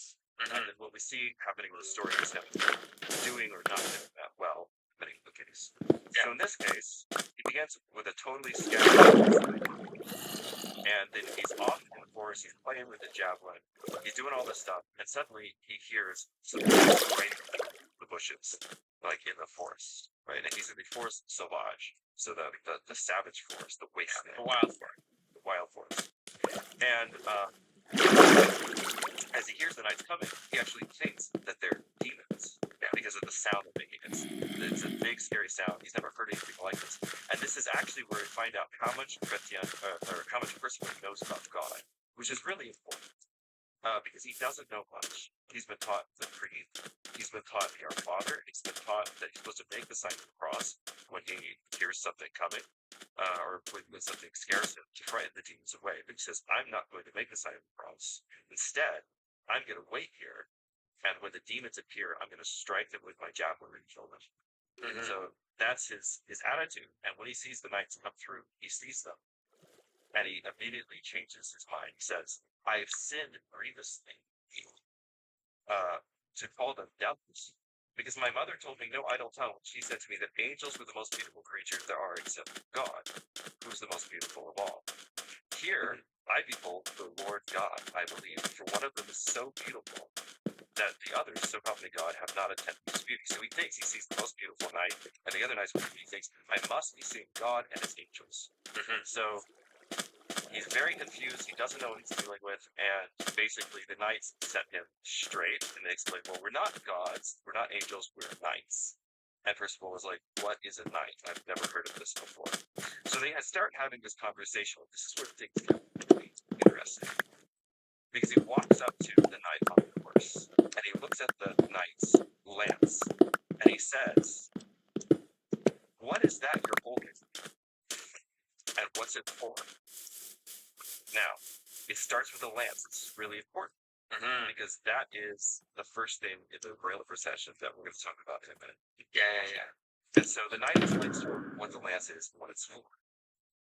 And then he said, looks at the shield, which is shaped like a dish, and he says, what is that? And what is it for? And he starts going through all of their stuff until he gets to their armor, their hauberks. And when he gets to their hauberks, the question he asks is not, what is that and what is it for? But he says, how does that serve? Right, that's his question about the knight's is how does it serve? And this is the question that he's asking when he's faced with, you could say, the next thing on the ladder of ontological hierarchy. So he goes back to his mother, and he questions her. He learns for the first time about his father, who was this crippled knight who appeared to the flies, who could not defend his lands or his fortune. So when the dragon died, they lost everything. He had to be carried on a litter because he couldn't ride his horse, all this stuff. She sees that she cannot dissuade him from his intent to be a knight. And so Percival's mother gives him a series of instructions. And she limits the fact that he'll probably be killed because he doesn't know how to fight. But she gives him a series of instructions. And the instructions that he gets at each level of the ontological hierarchy are very good. The first instruction he's given is to give aid to any lady he meets. It's an important part of chivalry. And this comes with a provision that he's allowed to accept any token that he's given from a lady up to a kiss. But if the lady tries to give you anything more than a kiss, Percival, you gotta back up. Yeah, it's very delicately put in that. Second thing he's supposed to do is to ask the name of any man who shows him hospitality. Because she says, and I quote, this is from the poem, it is by the name that we know the man. Now, Percival still hasn't been told his name. We don't even know his name. He's just called a young man at this point in the poem. Yeah. So we don't know him. He doesn't know himself. The third Percival, huh? at any church or chapel that comes and goes. Okay. And Percival doesn't know. Don't blow me, bro. Don't blow me up. So he's told that the Alright, place there. filled with relics, Cinder treasures, block. wherein they offer up the body of Jesus Christ. So already there's this foreshadowing of what the Grail is. Alright? So, We're gonna drop into the water right here. Percival doesn't yet have an identity. He doesn't have a name. He doesn't know how to act in the new world that he's entered into. And this introduces a theme that we see repeat itself over and over again in the poem, which is that as Percival climbs the ontological hierarchy, he always lacks the information. We could say he lacks the manners that he needs to move in that particular rung of the ladder. And so he Maybe has to- just say something that Yes. I just want to mention something that the structure that you're presenting, it's very powerful because even the idea that he's in the wild is part of it. Like he's definitely everything there is there to show that he doesn't have an identity, and so there are several stories where angels, like even in the Gospels, apostles come to encounter the pagans, and then they're like, oh, they bow down before them. It's because you can understand that wherever level you are, if you see something from above, it can appear to you at first as being the highest thing. Right. That's the problem of idolatry itself, is that something comes from above, and so you're like, okay, that's the thing that appears to me, it's the highest thing. And so luckily for him, the knights were those that would render glory up, right? And say, no, it's not us. Like, maybe we, like, in a way, they were vehicles for him to go up the ladder, but they're able to place themselves properly in a way as true angels and say, no, it's like we're just messengers to something higher that you need to access later. And that can help you understand why the flat cosmology that most of us are working with most of the time today, why it's very difficult for somebody in that mindset to understand traditional Christian veneration, right? Because you see something like, and I thought of the Mother of God, and you see us kissing at her, or hear the things that we're saying about her, and you're like, oh, you must think she's the highest thing. But we don't think she's the highest thing. There's something infinitely above her, right? But because when you have this flat cosmology, you're always liable to look at any bright thing that presents itself in your attention as this is the highest thing now, which is why it's also simultaneously makes you, maybe a little paranoid about idolatry in that regard. Yeah, it also makes you very liable to idolatry when, like, a great athlete or a pastor you really love is really good or something like that. When that person presents themselves, right? Because there's not a field of attention for a normal escalating. Yeah. So Come on, baby. He has to rely on the advice he gets regarding each threshold, which is advice which he only ever sort of perfectly puts into place. And you could say this sort of corresponds to the entrance to the church. Both our entrance, for the first time when catechesis begins, we take our first step. Oh, where am I at? We're told that Percival is clothed by his mother in these garments of skin. They're specifically said to be garments of skin. He's dressed like a Welshman. And he crosses a river to leave his home. Nice. By the way, every time that he comes to a new, you could say like a new tier, the new rung in the ontological hierarchy, he crosses a river. So that's just a very easy sort of symbolic key that you can look for in the story. Okay, it's a very beautifully structured story. And so garments are very important in the story. They signal the way that old and new things, identities are adopted or cast off. They're coverings. They're things that are used to both protect from danger, but also to confer identity. And so, in mystical terms, we could say we're in the Narthex now. Right. So, Percival's first few encounters in the world of chivalry do not go smoothly. I'm not going to summarize the entire poem because it's pretty long. But essentially, he meets a maiden, and instead of just forget, he misunderstands his mother's instructions. He takes it, also a kiss. Which actually causes a rift between her and her very jealous lover, who believes that she has now been unfaithful to him.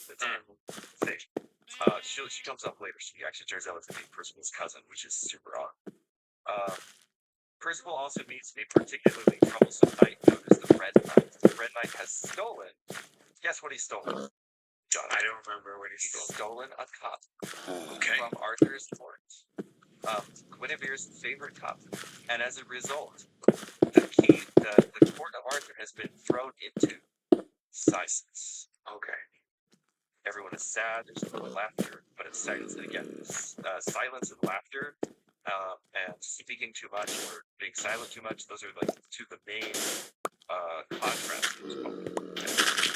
So he's stolen Arthur's cup, and said, watch these things as they come up again. There's a heavy silence laid on everyone except for Sir Kay, who is the king's seneschal's foster brother, and who in this particular poem is a pretty awful person. And so he laughs and disparages Percival's manners, which include riding his horse right to the king's hall because he doesn't know any better. And this sets up a rivalry between Percival and Kay, which is one of the subplots of the story.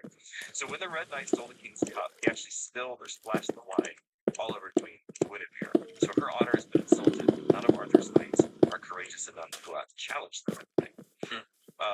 Percival goes out and he sort of accidentally kills the Red Knight with his javelin, but he's unable to remove his armor because he doesn't understand how any of it works. So again, he has to ask somebody, how does this work? What is this for? How do I put this on?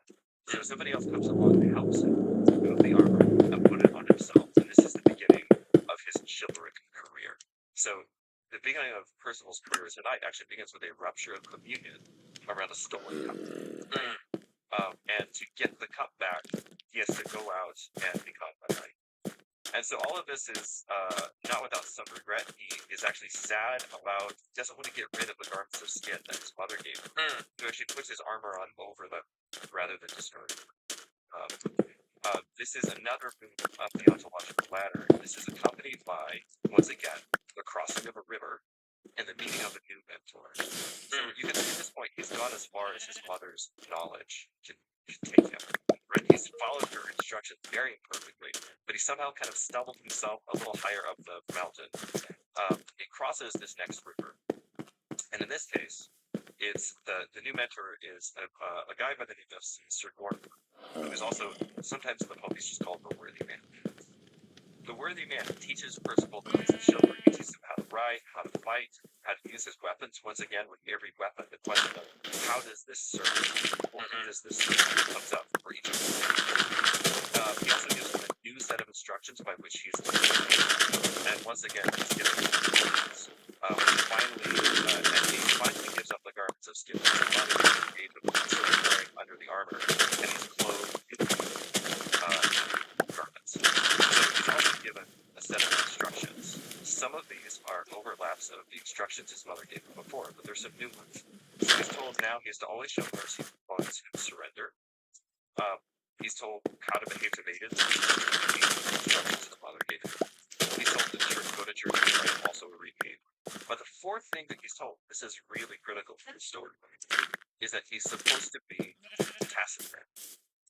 If he finds himself, because this whole time he's just been asking, what's this? What's this? What's this? It's like my 4-year-old son, who just, like, we're out driving around doing errands yesterday, and he wants to know, why is that car different from this car? What are this? All these questions about all these different things, right?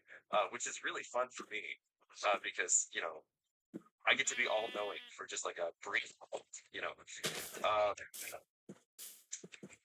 but he's told, if you keep asking all these questions, people will think you're a peasant. People will think you're a child. You need to keep your mouth closed and just ask a servant later.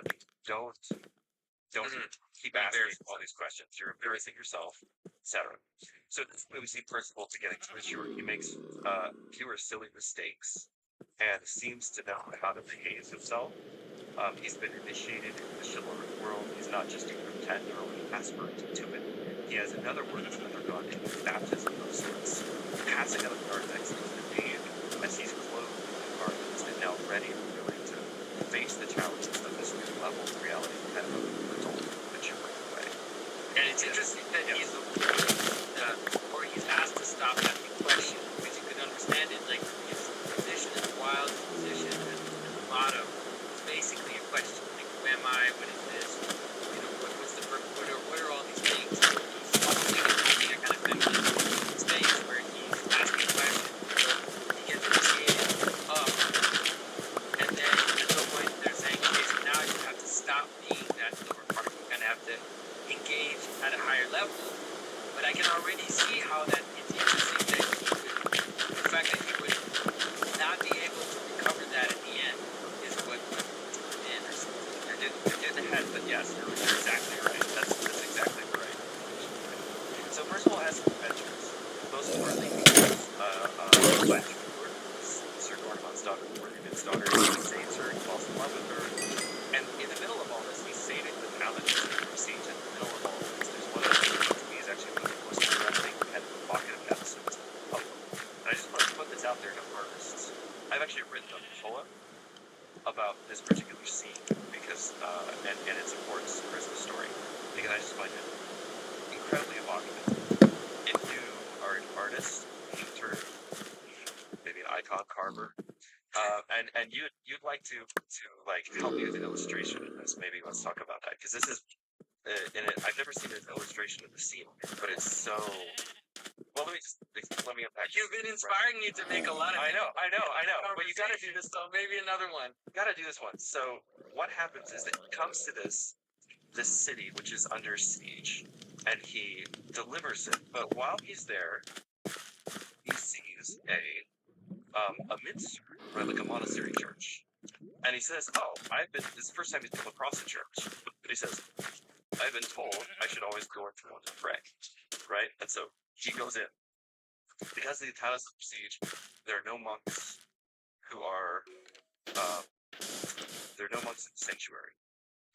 And he goes in, and nothing is in good repair. We're told that the walls are cracked and bare, that the towers are roofless, that the buildings are taken from the elements day and night.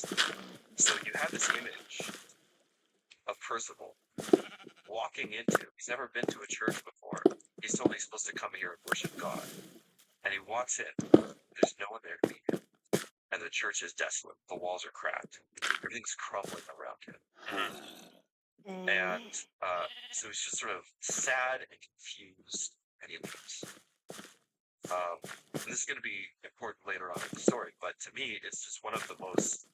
I mean, if you wanted to sort of explain, I know there's a famous classicist who once said something like, "Modern people are barbarians living in the ruins of advanced civilization," you know. And to a certain extent, like, you know, that image of like showing up to a church and saying, you know, I'm supposed to be here to worship God and to do a certain thing, and here I am. I mean, you and Bishop Barrett were into this with a lot of your recent conversation, right, about trying to recover cosmic Christianity. And there, I have to tell you, this is nothing against Bishop Barrett, who is doing great work, and God bless him. There were many times I wanted to jump in and say something. Like, do you ever feel that way? Like, you listen to other people's Yes, I podcasts, feel you're that like, way all the "Oh, time. man, can I just push on the and say something here?" But that was a great conversation, and What you wanted to say, Richard? oh man, I'm trying to remember now. I'd have to go back and listen to it. There were a couple of little things where I was like, it wasn't so much like disagreeing with them, but I just wanted to like add a little something. I mean, that's how you know it's a good conversation. Like, I felt it was engaging. I felt like I was there, and I was like, oh, but. Alright, so you're saying that this experience of going into the church, finding it in despair, is something that many people have today. And there's no one there to show you the way. There's no one there because all those people are honestly, it's not their fault, right? In the case of this, you know, all the monks and nuns. It's actually two churches he goes into because there's a monastery and a nunnery in the same city. So he goes into the minster for each of them and finds them both in the state, right? And so all the monks and nuns, they're gone because they are. We're told that they are frightened and wary. So these people are basically just trying to like survive. The city's under siege, and so they've totally left the maintenance of the house of God to kind of look after themselves and, you know, try to hold. God, this is whatever gonna be semblance of, epic. like, Too much. Oh God, this is a lot. Makes you think of a Alright. certain moment We're gonna run this dirt. in Get all our the way own back. right now. And I think you're right. Even sometimes, you know, even people who go in who are interested in orthodoxy, you know, sometimes that's even their experience right now. They feel like, okay, this is not what I was told it was going to be like. 100%. Well, and I want to say, like, for those of us who have had this experience of working our lives, right, of like entering the health and kind of make it necessary probably, like, what's the big deal? Why is this really important? Right? It's not totally the fault of the people who are there. Like, maybe you could say, well, I wish every one of these people had the martyr's courage to kind of push on through. But even stuff that you and Bishop Barrett were talking about, this is part of what I'm going to say, is that like the kind of the denuding a lot of the beauty of the Catholic tradition, right? A lot of those people were who were pushing that stuff. I mean, there definitely was probably some malice on the part of some people, but I think a lot of people who went along with it, like the rank and file, just the normal Christians, the people on the ground, they really thought this was going to save them. Yeah. Right. They really thought this was going to help them. Right. And so they were already in kind of a like modernity was already so ugly and so strong and so imposing, and it's really easy to feel like we're just under siege all the time. Yeah. And when you're in that moment, when you're thinking in that way, you can let the really beautiful things go. And that's that. Anyway, so I find this particular moment, which I've never heard anybody talk about or illustrate, but I find this particular moment in the story really vivid. So, all right, so to show a little bit, This is also the first time that he went to a church. yeah, person who goes to church. Yeah. Yeah. I mean, it makes sense too that if you're coming from below, you would kind of encounter brokenness and the fragmented part of Right. which moving into. Right. Yeah. You could imagine somebody who like as you're coming up from below, you get into the Orthodox Church, and you're like, oh, I'm here now, or with the Roman Catholic Church, or something. You're like, oh, I'm here now, and things are so beautiful, and then you realize that actually there's also brokenness and scandal, and there are bad bishops, and there are acrimonious parish council meetings, people. right, all and just like lots of people on the internet who all have an opinion about how you should be living your life, even though they're not your spiritual father. Like, listen, you have all these different things, and the danger is to do what Percival did, which is he gets there and he's like, and he walks out. Yeah, what is this? Yeah, like what is this? What's happening? Right. So at the end of all of this, before he marries Blanchefleur, he decides he needs to return to his mother. And we get a little detail here. When he'd been leaving, crossing over the river, he got to the bridge, and he saw his mother pass out, but he just kept going anyway. And so suddenly that recollection kind of steeps him a little bit. He's like, oh, I should go see if mom's okay, and so he goes back and so he leaves the town that he had saved. And by the way, we're told that he leaves the procession like the day of Ascension, and it intends to bring his mother back so that she can take the veil. He wants to bring her back to this town he's in so she can become a nun and bring her to and they can all kind of live together. And that people watching your channel probably know this, but that's not a bad thing to say. When you're like, I would like my mom to become a nun. He's not saying I want to like put her away. She's not on my way anymore. Like this is a good thing. Like it's especially if you're like a noble lady and then you become a nun, you're usually in charge of the monastery. So it's like, in other words, he wants his mom to be looked after and comfortable and to live this life of beauty and rest now that he's delivered the city from siege.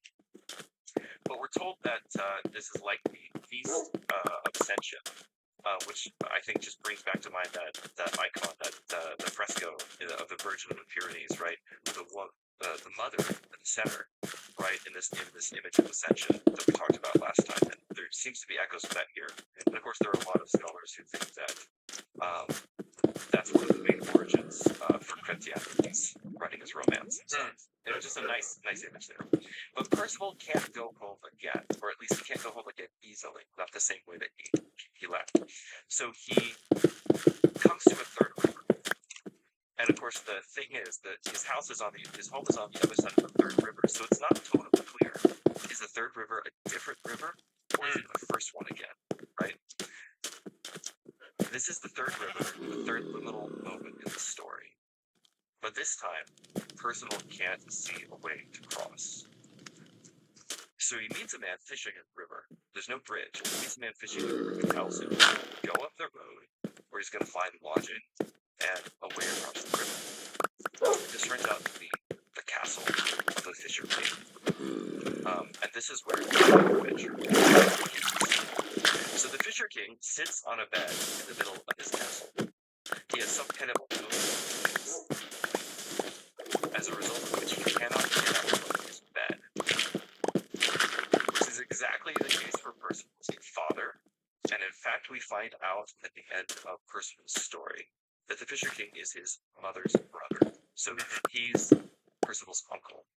In the Middle Ages, to be a maternal uncle is as close, or in some cases, actually closer to being a father. Because if somebody is your sister's son, he can't legally inherit anything that you have. So he's got no reason to kill you to take your stuff, and he's got no reason to. And so what it means is like there's a very strong bond of love. This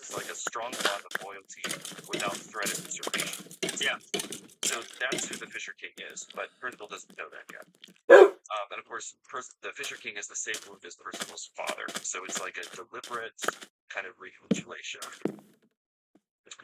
So while he's in the Fisher King's castle, he sees a strange procession. They're sitting at the table, they're eating, and the door opens, and in comes first the squire bearing a lance, the tip of which is not merely bloody, but actually bleeding, right? Because of course, when you stab Jesus, Jesus gets the lance, right?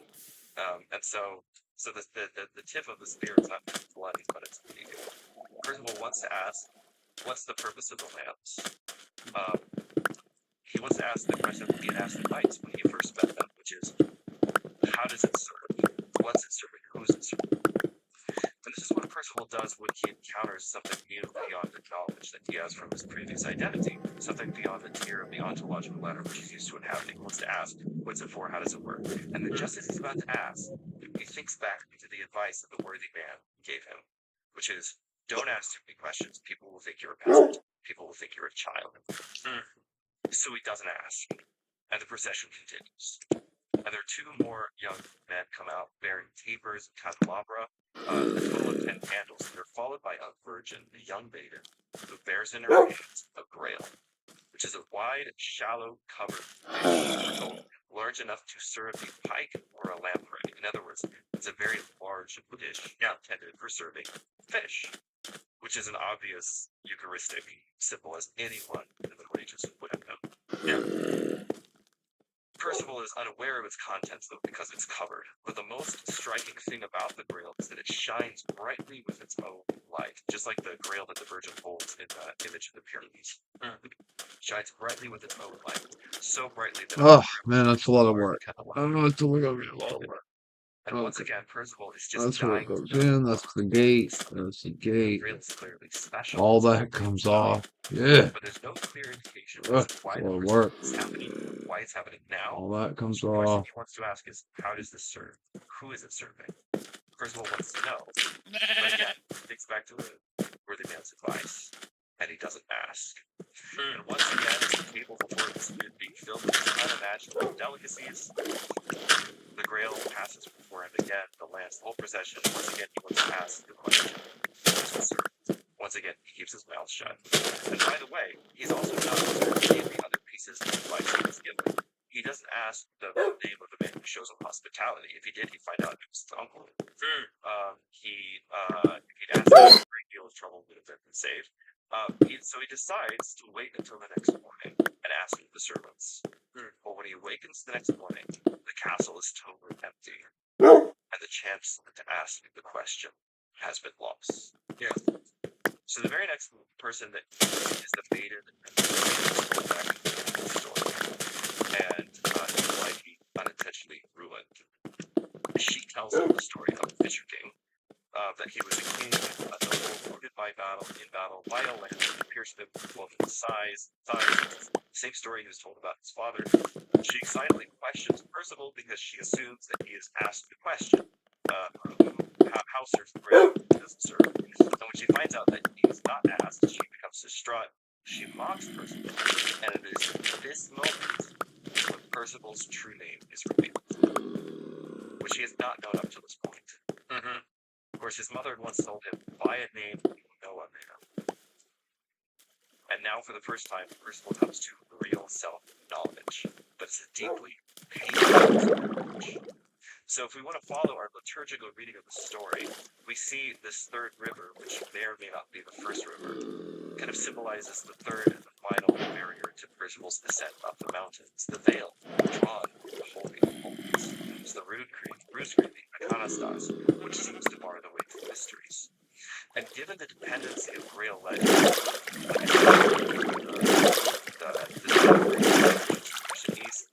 I don't think it's surprising here that the Grail procession, as many is basically identical to the Great Entrance. With details brought out, accompanied by tapers and incense, and if there are serving, one of them will also carry a knife, which we call the spear or the lance, which is used to divide the body of Christ. Which is something I think a lot of people don't necessarily know. That Right, yeah. actual utensil that is used to cut the that it's actually used in the liturgy. Here's the Right. the prayer is definitely related to the Atlantis Yeah, itself. it's related to Atlantis. This is fair, right? So you have silence and speech and laughter all playing a crucial role in this tale in a lot of ways I didn't have time to get into. As they do in most Arthurian stories, actually. You need to link back to the Merlin story that you had like 2 years ago, because I think it's time that people got that back in their consciousness now. Now that we've seen a lot of things happen over the last 2 years, it would be good to remind people of that story. So here's the thing: there's a time to keep silent before a mystery, but this is not the kind of silence which Percival has been enjoying to practice by the working man. His silence might be characterized by the old adage, often repeated to me by my father, because I'm a talkative person, right? That light is faster than sound. That's why everybody looks smart until they look up. So this is the silence of somebody who has been embarrassed before, somebody who's looked foolish, looked childish before, and has spent the rest of their life from that moment on trying to prove that they should be taken seriously. For some, technical that people could go and read for themselves. But the source of Percival's childishness and his naivete is his lack of a father, right? Somebody who could have taught him the use of arms, and most importantly, would have given him his true name, conferring identity upon him. And in the castle of the Fisher King, Percival is really close to healing this. All he has to do is to ask the right question. Yeah, but the question is basically, what is it and what's its reason? It's like it's basically the ontological question. Yeah, right, which is the fundamental question that Percival asked when he was down here. Yeah, that's what makes you go up the ontological hierarchy in the first place. Like, right, you're amongst a bunch of stuff. Then you ask stuff coming together, and then you ask, oh, what is it? What is it for? And once you do that, then you can jump up, a level, right? That's actually how, even in the most immediate way, that's how we move from levels of reality. To use the basic example that everybody mocks all the time now, it's like this the same question with like Where's Buzz at? something like parts of a chair. Then you ask, Okay. what is this? When you see them coming together, what is it for? Once you know that it's for sitting on, then you've jumped up a level, like you've actually gone up a level in an ontological hierarchy. Of course, it's not the same as all the way up to the Grail, but you can understand this as an image of how reality works and how things work and how they kind of move up, into reality. And that, in a way, you can see that when you go up, you kind of have to assume the level that you are, and you have to stop asking the question at first. Only when you reach the next level that you have to start asking questions again. But if you ask questions when think about it, like if you master something, you have to master it and you have to live it. If you keep asking questions, you're not mastering it. But when you reach the next level, then you have to be willing or capable of asking questions. But in this story, it seems like it's like a cycle where he seems to, like, it's as if he comes back home, but now his home is like a higher version of his home, you could say. But he's just not totally able to get there. Like you said, maybe because he lacks a father, he doesn't. Baby turtle. He's not capable of asking the right question to kind of connect with his, because it's clear that his uncle, his father, it's related. It's trying to get you to see that there's something pretty much the same thing is going on. Right. And the mystery that he saw at the beginning with the different objects that he asked about is the same mystery now he's seeing, but at a higher level. And now he can't pierce it. So why do you say that it's a success? So if he asked this question, he's told the Fisher King would have been healed. Instead, ruin comes upon his family. His mother Man, is my dying. neck is hurting. This is work. His cousin. On the zombie spawner. So, Is the other one gone? Do they despawn? They might despawn. yes, to the right, is the holy victim. Yeah, it's a challenge. It's a warning. It's a statement about who is mystery. Okay, now what I need to do? I need to clear all this out. Christ. We say, what is Jesus Christ, right? Called children. They're for people who are on Christ, and they're for those who have come to be fed, and not just to be fed, but we don't. In our church, we don't pick up the elements and feed ourselves. We are fed with the spoon, right? I have 4 children. I've got another kid on the way in January, right? Like I fed lots and lots of kids with spoons, right? It's messy sometimes. But it's necessary, right? And so to receive communion is self-knowledge. It's the ultimate. It's like the only real self-knowledge, right? It's to find yourself in Christ. It heals the wound of our father Adam, and it bestows upon us a name that no man knows. That's what St. John says. Excommunication, though, is also a kind of self-knowledge, right? It's anyone who has experienced the pain of ever being denied communion, or either as a catechumen, catechumens depart, right? Chase you out of the church, or a penitent who knows this really well. So at this first time, and here's the thing people always miss, is that he gets a second chance, okay? But at this first time, the person fails to achieve the grail. He fails to enter into the healing of communion because he can't come to it as that child. Yeah, he can't make himself small again. Yeah. At the level where he is, so that he can see. And so there's a lot that happens at this point in the story. He has some more adventures, which sort of culminate into writing the problem to his cousin, right? So he sort of solves all of that problem. And the narrative. It's worky work. Wait, I'm not even talking about that stuff. Yeah, when we meet personal Alright. again, So we're gonna take that hill when we down. meet personal again, we find him in lost, broken man. We can work on the gate, The top last of the wall. 5 years wandering. We can put the turrets, looking whatever you for call the those lamp of on. the Grail. He's looking for healing and communion. We can finish the wall around the other side.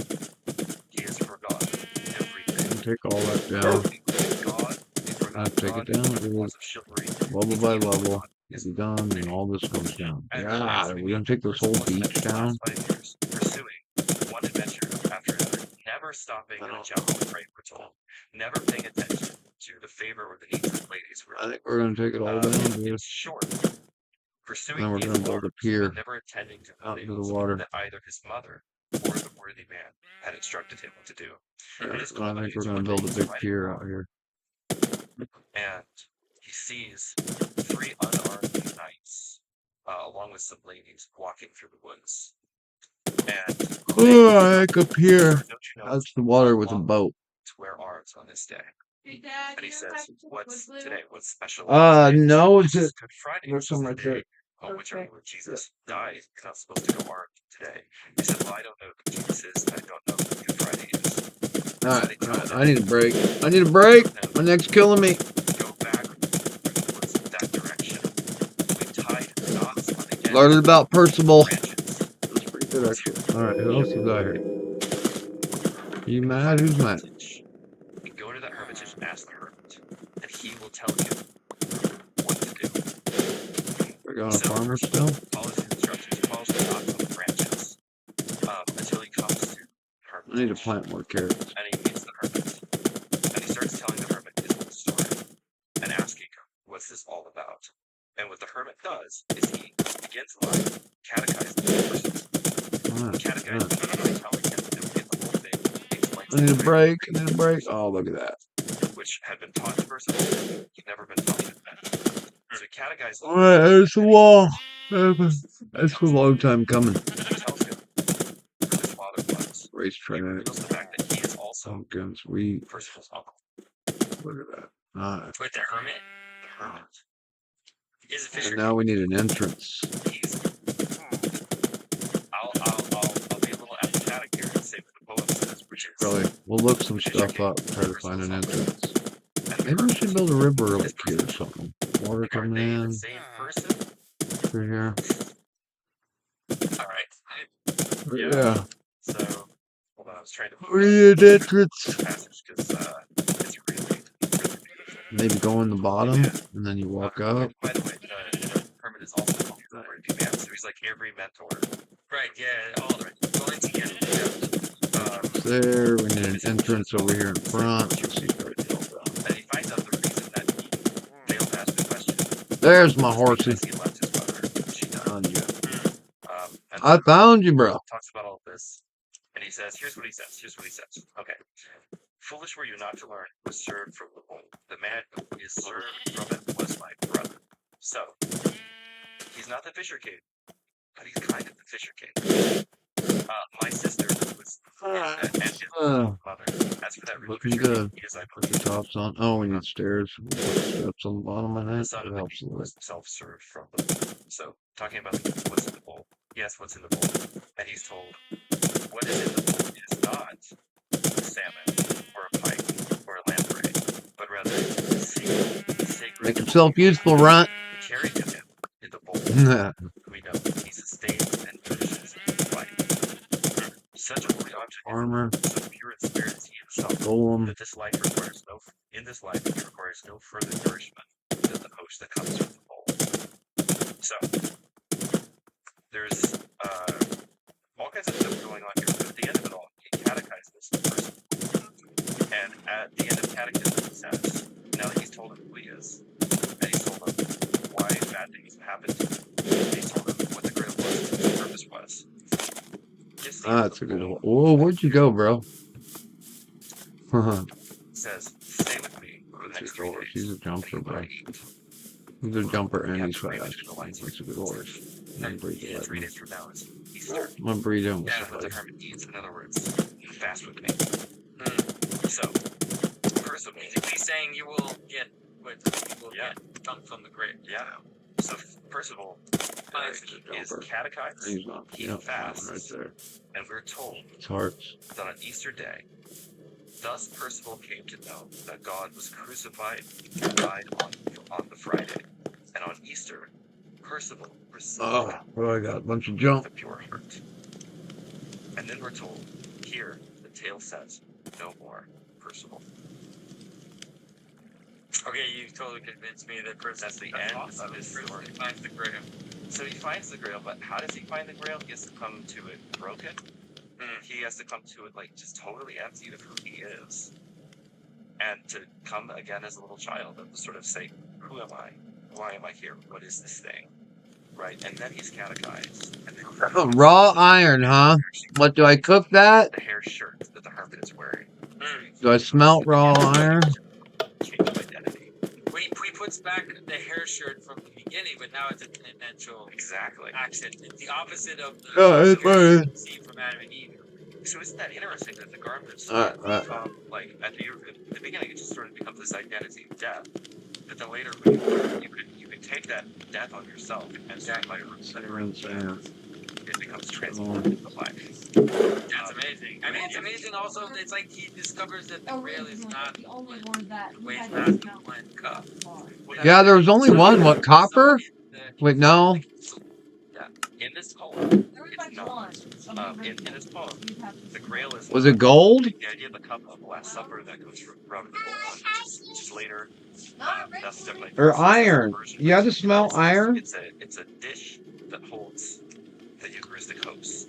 Oh, So when we're wait. told that, and then literally a page later we're told Yeah, it on used to Easter be person received communion with that the Lord, and it here would the drop text a says, block of iron for it. Mmm. like You'd you have to mine look it. at that and say You wouldn't get raw iron. It would drop a block of iron ore, and you'd have to smelt that iron ore. That's what I thought, to get the iron To get the bar, right? Yeah, but they changed the iron and ore this block is, into yeah, raw one of the iron. things you have to always keep in mind in literature is that man Same is a function. microcosm. Different things, So different Yeah. healing is Percival, all these other people and things that he's interacted with, which in the story are basically sort of externalizations of Don't distract me. What we got? I think we're full on dirt. right and his attempts. We need more dirt than that. We shouldn't. We got a whole It's wall actually of it. healed, right? And that's why the mentor is like she feeds it. The mentor feeds it, clothes him. So it's the mentor, the hermit feeds it, clothes him, becomes his mother. Yeah. He's referred to as the worthy man. Yeah. Right. And So his it becomes sir, worthy man. He, but he's also the brother of the Fisher King. So it becomes, so he's like every sort of Ah. Wrong keys. Oh, did I just pick all that back up? No. See, like what No. you're saying is also, if if what you're saying is it's real, like if you're framing it properly, it also shows the manner in which the esoterists, like the kind of theosophists and the occultists, they were always looking for another mystery. They had the sense I'll hit that the wrong the button. Christian mystery was not enough.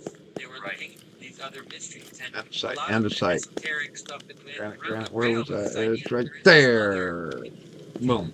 other mystery that we can access that is hidden. All right, But my you can queen. see that in, at least in Percival, at least in this version, it leads up to communion as being the highest mystery, as being that which culminates his whole life into this moment where, because it also, there is a sense in which while he's going around, Let's go but his hunt. mom says, his mother says to go to a church, but he hasn't been properly catechized, doesn't All right. understand. So he kind of, it all culminates to this last moment.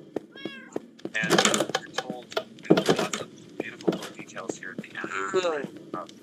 When Percival first comes to starts walking down the path, and I would love to know, have a take on the nine bridges that line the path. Yeah, it's mentioned multiple times, and I still don't totally understand, like, what's the significance of that. Well, you can understand it. You can understand it the way you understand a prayer. I think I'm about to get off here. You have to understand, like, That's so obvious what you say, and I'm like, oh gosh, it's a prayer. Like it's yeah. So prayer rooms and rookies are like worlds that are connected together, right? So it's like, but also like a progression.